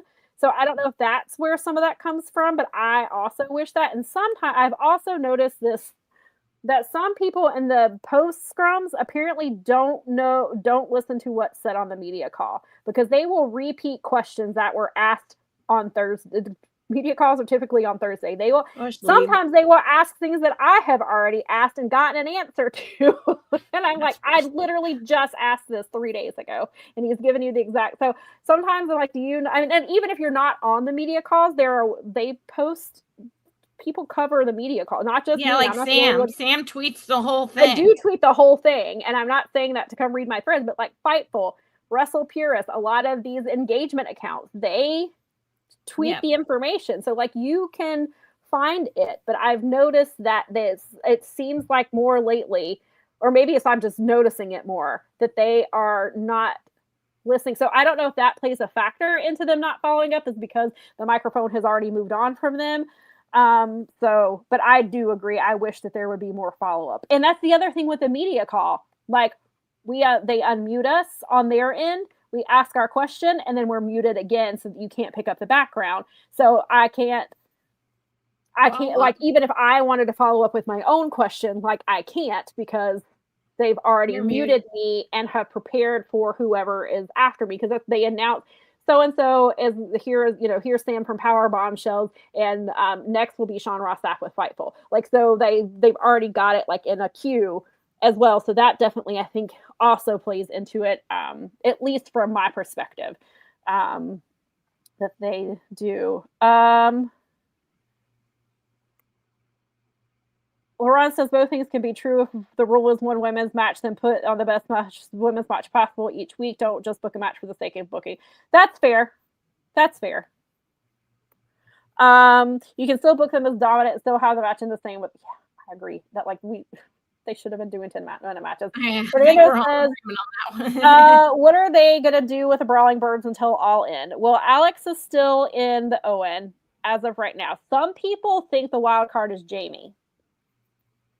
Interesting. Because then you have Jamie and Alex facing each other in the tournament. And they thought, based on the promo that they cut on Wednesday, I don't know, but I guess based on that promo, some think that Jamie is answering, which you could do. I mean, I'd rather it go to somebody else that can use that spot to elevate them. But Jamie is great. And Jamie versus Alex would be fun, obviously, because they're just going to hit the piss out of each other, as they like to say. But then once you get past the Owen, I don't know, but we can see. Let's see here. Yes, Maya and Hazuki do have great chemistry, which is, I do really enjoy them. The inspiration, I believe, has been in TJPW. I know that, well, they did have the titles, but I think they lost them. They've also been in ROH.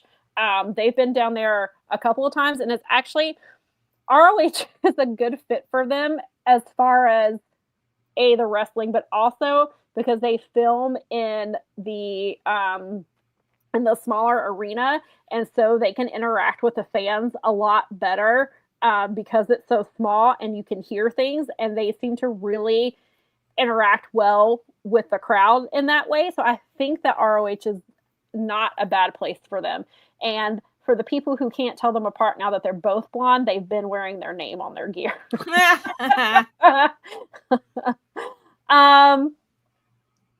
Let's see here. Laurent says he thinks that TK hinted at Peppermint doing other stuff besides working with the women. That wouldn't surprise me. This is the time TK should be leaning on Tekla 100%. Crash says needs a whole of the women's division approach to elevate. Michael says Lacey Lane and Isla are in ROH. Isla is actually doing a lot of. She's got a proving ground match against Deanna next week. She's also been doing a lot of really fun stuff with grizzled young veterans because ROH has been really leaning into the mixed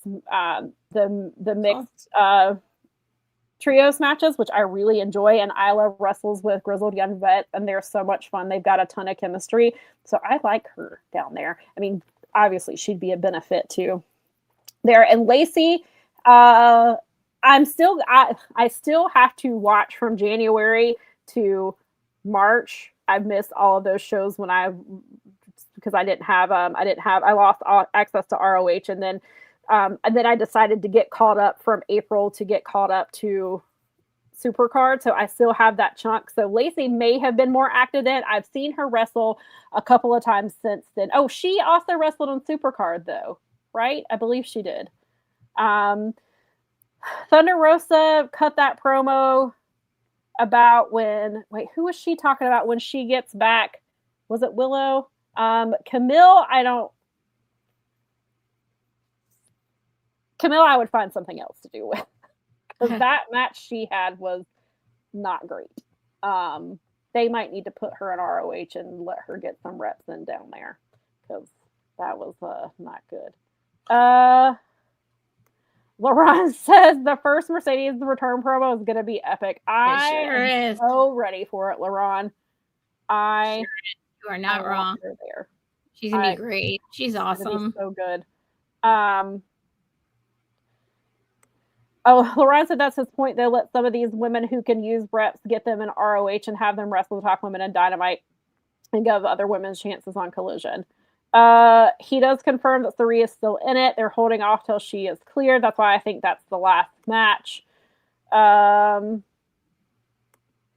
Crash said this is the perfect opportunity to do so considering big players are unfortunately injured. It's not ideal because ideally you want the big players to elevate, not always possible either. And now you have to. Yes. Yeah, agree.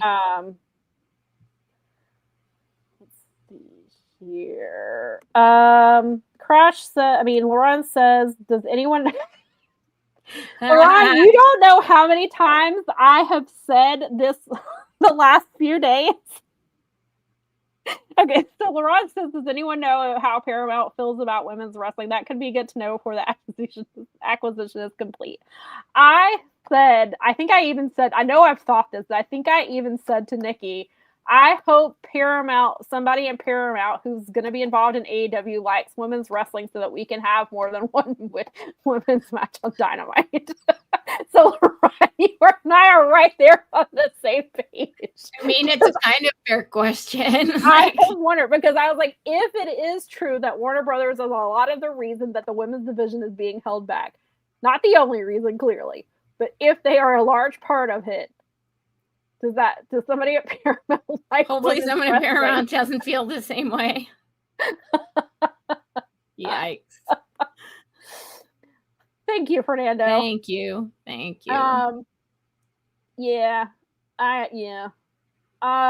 Michael says, especially after following such a great pay-per-view, that's how you follow up with potential new fans by disrespecting your women's division. And again, I get making them wait to get to the street fight, but don't make them wait till the overrun. Yeah. Then you also only had a 72-second women's match. So hard for me to take that. They start in the women's matches in the overrun. It just makes me come on. Like, really? Yes, Fernando, I do think Big Bill is leaving. Because Enzo's already back, or is getting ready to sign. His Big Bill's contract is either up at the end of May or is already up. They haven't been using him. Brian Keith has been having singles matches. I think Big Bill is leaving with him. But then I hope that means that we get more Bounty Hunter Brian Keith, because Bounty Hunter Brian Keith rules. Let's see. Okay. So Crash says he's catching up, but he was suggest keeping on with following your gut on Bosch Jays. It's the best call, best matches. What you would expect is what he has found, to be quite honest. I have heard that Jun Kasai versus Nick Wayne, I think I heard was supposed to be really good, and there was another one that I heard was really good, and I can't remember now off the top of my head. USBA guy says, unfortunately, getting reps for anyone that needs experience doesn't work with no house shows. Tony's not interested in creating that infrastructure. The talent need this. Which, at least in their case, they are free, obviously with approval from Tony, but they are free to go do indie wrestling and get their reps in there. In WWE's case, you get to go to the PC, and now they're bringing out, they did away with house shows, and they're now bringing them back briefly to see if they're successful. And then if these handful are successful, then they might bring them back in the winter. Well, if they sold them at like indie wrestling prices and not the absurd prices that ticketing things are going on, they probably would actually get a lot of traction with that. Because people want to find something that they can do that's affordable for them right now, because people have no freaking money. And my gosh, like what, $20 for a wrestling ticket or something? Like $10 for a GA for an indie show. I mean, if they could keep it in somewhere that's similar, that projects as an indie wrestling price, they could probably get something going there, because people are desperate for things to do that they can freaking afford. Because I mean, it's not great out there, which means that we are looking for ways to do recreation once in a while so that we're not always feeling it down in the dumps. So if you made that a viable option, I don't see why that wouldn't work for anybody. Yeah. If you do a good job with the presentation. I mean, look at some of the like AAA baseball teams and what they're doing. Yeah. Like, they're just getting crazy. I mean, they're like Savannah Bananas. Yeah. Granted, ticket prices wise, like, I mean, it's definitely well worth it, but like, well, that was demand. I mean, it started out and it wasn't like that. The ticket prices are different, but thankfully, I will say the Bananas have a thing where if you can't keep your tickets, you have to sell it within their thing. They are anti-scalpers and have got a thing in place to keep that from happening. Because he was like, if you see a Banana Ball ticket somewhere else, not on our ticket exchange, if you see any tickets above $125, that did not come from us. That is somebody else out there. We don't price any. The the lower level seats were, I mean, they could have changed, but like when I got tickets last year, the seats were either 125 or 50. Those were there may have been one lower option, but outside of that, like they're doing all these things to bring fans out. Yeah, I would say like for Detroit City FC, which is USL Champions League, they have a whole system with the thing where you can actually donate your ticket to one of the kids in the community or some of the families in the community that wouldn't be able to otherwise go. Yeah. So not only can you trade it around within their system, but you can even donate them to a local family or a local bunch of kids or like a soccer team or whatever, so they can get to the games that they wouldn't otherwise be able to get to. Right. Thank you, Benny. So if you are also catching up on Boss J, Hayo versus Despy. Yes, those were the two I heard about. Fujita versus Robbie X. That from the 20th. That was the match that I heard was really good. I knew that somebody had said thank you for that. He says, Benny says that speaking of great women's wrestling, Stat versus Mia Yamashita this Friday and Eve. God, nice. That's going to be a good one. Let's see. Michael says that's the issue. Keep finding reasons to put women on ROH when you have a lack of visibility on Dynamite. I'm selfish and I watch both. So I want good wrestling on both. I do think that the Inspiration, though, is a better fit for ROH than AEW main TV. But I mean, I get the point. But Athena, if you have not heard Athena interview with Caprice from this week's ROH, it's up on Twitter. Athena was talking her shit. And she even pointed out to the people who were complaining about having to go to Honor Club to watch her. So I would just defer to the champion. I mean, and then that's not to say you don't have a valid point, because you do. But listen to your forever champion. Yeah. Benny said even some indies are starting to charge upwards of 70. I mean, Ashe is 50 for front row, which I know I'm getting a really good value. And I know that I'm able to at least not always. Sometimes I can't do front row for Ashe, and I will get increases the price of everything. Sometimes I will get second row. Sometimes I've gotten third row, just because that's what's in my budget, and so I get it. And so the last show that I went to, we did get front row, and that's the first time I've gotten front row since last. I mean, granted, they've only had a couple shows this year so far, but that was the first time since last year that I was able to get front row. I got the first time they were in that venue, I got I had second row seats, which were great. Were still great, and I would try my best to get front row tickets for the next one, because we're getting that 30-man battle royal, and we're getting Caprice Coleman in a match. Maria says, I know you're sick of us asking about her, but do you know how many years Britt Baker has on her contract? That is actually, Maria, you bring that up. I saw somebody had asked, because so Fightful Select will have like some of the Q&As that Sean Ross Sapp gets, and somebody actually asked something similar about her contract, and he says that he is not sure, but there's a possibility, because she missed time due to her health issues, that they may have potentially added time to her contract. So it's kind of unclear when that ends, because she already had like time left. But then they may have additionally added on because what was she out, like 9 months, or maybe it was even longer than that, but like whatever that period of time. So I don't know the answer to that question. I just know that it's possible that they've added even more time, because she did end up missing injury. So she could be, and something I want to bring up about Britt, and obviously because we don't know, but sometimes, I mean, there's also the possibility that she's not being used because maybe she's had a return of some of her health issues that that's not something that she has to put forth publicly. So perhaps that's one of the reasons she's not on. I mean, maybe she's just not on TV because they don't have anything for her, but which is, certainly possible. But it's also possible that she has had health flare-ups again, that she doesn't want to disclose publicly. And so then in that case, obviously Tony can't really say anything either. So I have wondered that hopefully not. I hope that's not the case. I hope she's healthy and not having to deal with those things. But I have wondered, like, could she potentially have been having health setbacks that she didn't want publicized? And so that's what's keeping her off TV. But again, I hope that's not the case. I hope she's healthy and doing really well. But I know that she was struggling. So I hopefully she's healthy and doing well.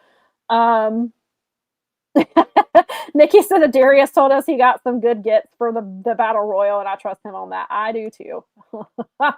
No reason not to trust Darius. Yeah. Michael says that ROH is hurting because of lack of care and stories put in. I love Athena, but even her stories in ROH. Yeah, they've really had an issue with some of the stories that they're telling there. I mean, they do have some of the storylines like the STP stuff and STP with Eddie Ortiz and Mance. Like, there's that story. There's a couple other things, but yes, you're right. I agree with you there. And again, like, I still need to go back and catch up from January through March. And I'm sure I'm going to see that even more. But even in where I've gotten caught up.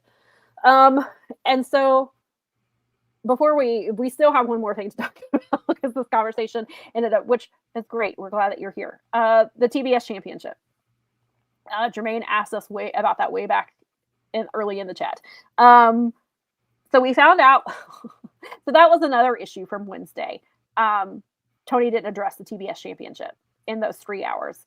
When he told me on the media call, I will address it after Double or Nothing because we want to see the fallout from the 4-way and what happens in the 4-way, what happens in round 1 of the Owen. Because I asked him, how are we getting a new champion? And will it be during or after the Owen? And so we finally got an answer in a random Tony Schiavone says it last night in Collision. So, there's that too. But AEW is getting their first ever women's survival of the fittest match, which that I'm excited about because AEW has not had one. I enjoyed the ROH one. Some people didn't. I enjoyed it. I thought it was fun. We get 6 women. In the month of June, we're going to have qualifying matches. So hopefully that'll be the one good thing because in ROH, they did almost all the qualifying matches on one show. This sounds like we're getting them separated out. Hopefully, maybe it's only one match per show because it's Dynamite. But we are getting the qualifying matches for the month of June. They are not crowning the champion until July 1st, which is after the Owen and after Forbidden Door. I don't know if that's on purpose or not, or if they're just trying to give, maybe Tony saw, these people are pissed. Let me give them a month full of qualifying matches that all have to be at least 10 to 12 minutes, Tony. No 7-minute qualifying matches. God. No 5-minute qualifying matches. You got to give these qualifying matches time. Give them 15 if you're feeling generous, unless you're going to somehow split Dynamite into 2 matches, but we're not going to hold our breath there. So that's what they're doing. And so initially, because when I was on Collision coverage, I was behind, and so I saw it in Slack first. And my initial response was because he said we're not getting the champion's not being crowned until after Forbidden Door, and I was like, why are they doing it so late? And then that made me wonder how long is Willow going to be out for that we're not even crowning a champion until July. Right. I'm hoping she doesn't need surgery, but somebody was saying they wondered if maybe that's why, is because unless she's going to be healed and they're putting her in the tournament, which would be dumb. I don't think that's what's happening, but it did cross my mind because it's possible. Nothing's impossible. it did happen. So I like the idea of a survival of the fittest. I like the idea of 6 women. I'm curious, is it going to be which 6 women? Is it going to be women who lost in the Owen? Could be that. Is it going to be like are we going to have or is it going to be like a Thunder Rosa? Do you put Camille in it? Do you is it one of those things? Are you going to put, because Athena quote tweeted it and was like, I just won one of those matches and I've beaten lots of women. Put me in it. So you could have, listen, maybe this is how Athena gets the TBS championship. Maybe. And then we get 2 belts Athena for a little bit. I don't know. So it kind of depends. I'm a little curious about clearly how this is going to play out, which women are getting in it, which qualifying matches.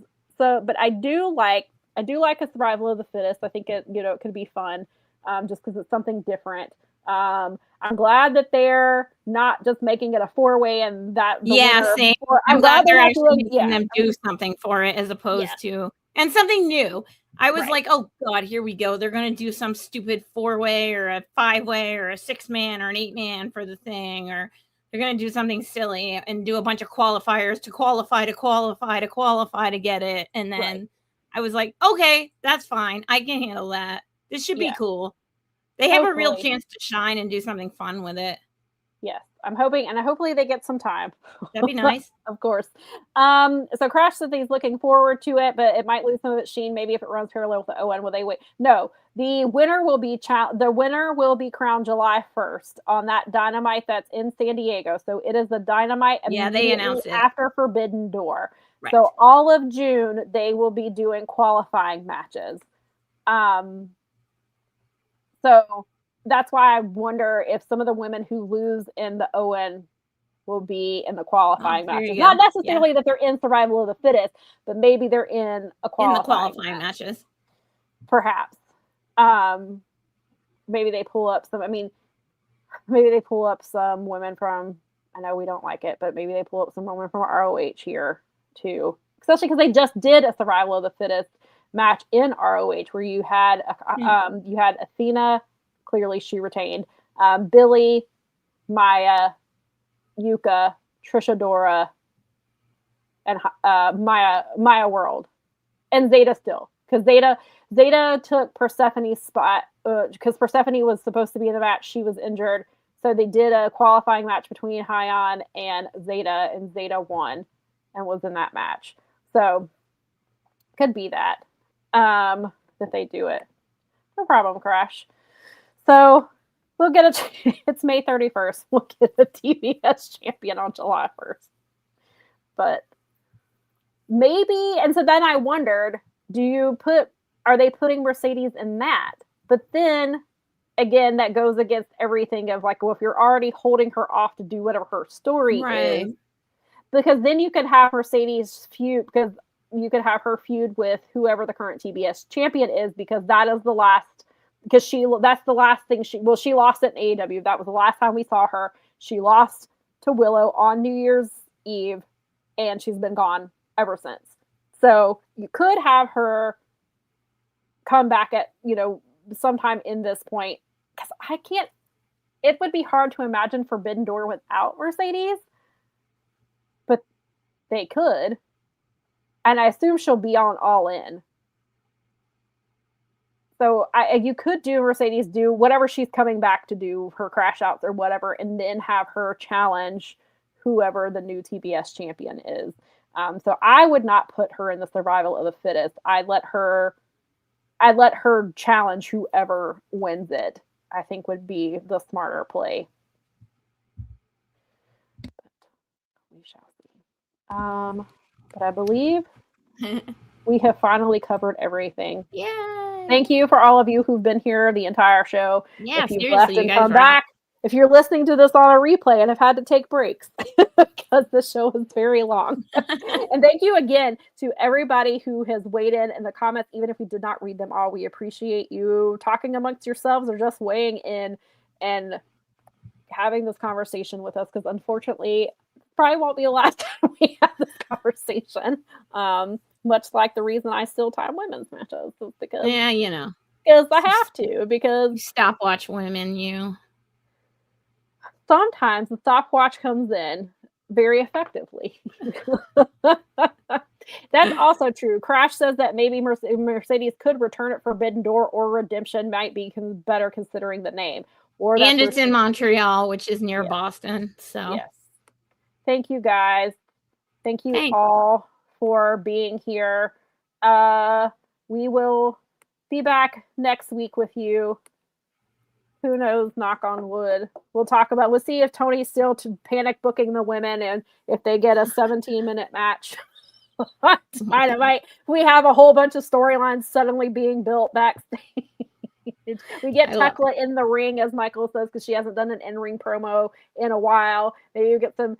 Maybe she calls people stupid bitches on Collision on Saturday, because you can say that on TV on Collision. You can say bitch after 8 o'clock or 10 o'clock, whatever. So we'll see if the panic booking continues a 15-minute Iron Woman match. Nice. Yes. No time limit. Actually, it would be a time limit of 15 minutes. So he's like, can't do more than 15. So we'll see if there's more panic booking, and knock on wood, we'll have some more information. Oh, and our next show, now that I think about it, will be the day before the lawsuit start. I mean, okay, yeah. Because it starts on the 8th, and the reason I remember is because it's my Nana's birthday. Gosh. And we're doing it next Saturday. We're having a big surprise 85th birthday. Oh, right on. So that Monday. That reminds me, happy birthday, Garrett Gonzalez. Yes, happy 50th birthday. Gigi. Our fearless leader, the wonderful man, the brains behind the Fight Game Medias. Happy birthday, dude. Yes, go if you are in Discord or follow him on any of the social medias, go tell him happy birthday. He looked like he had a pretty fun time. So. Yes, good for him. I'm glad. He should. All right. Well, thanks everybody. We'll see you next week.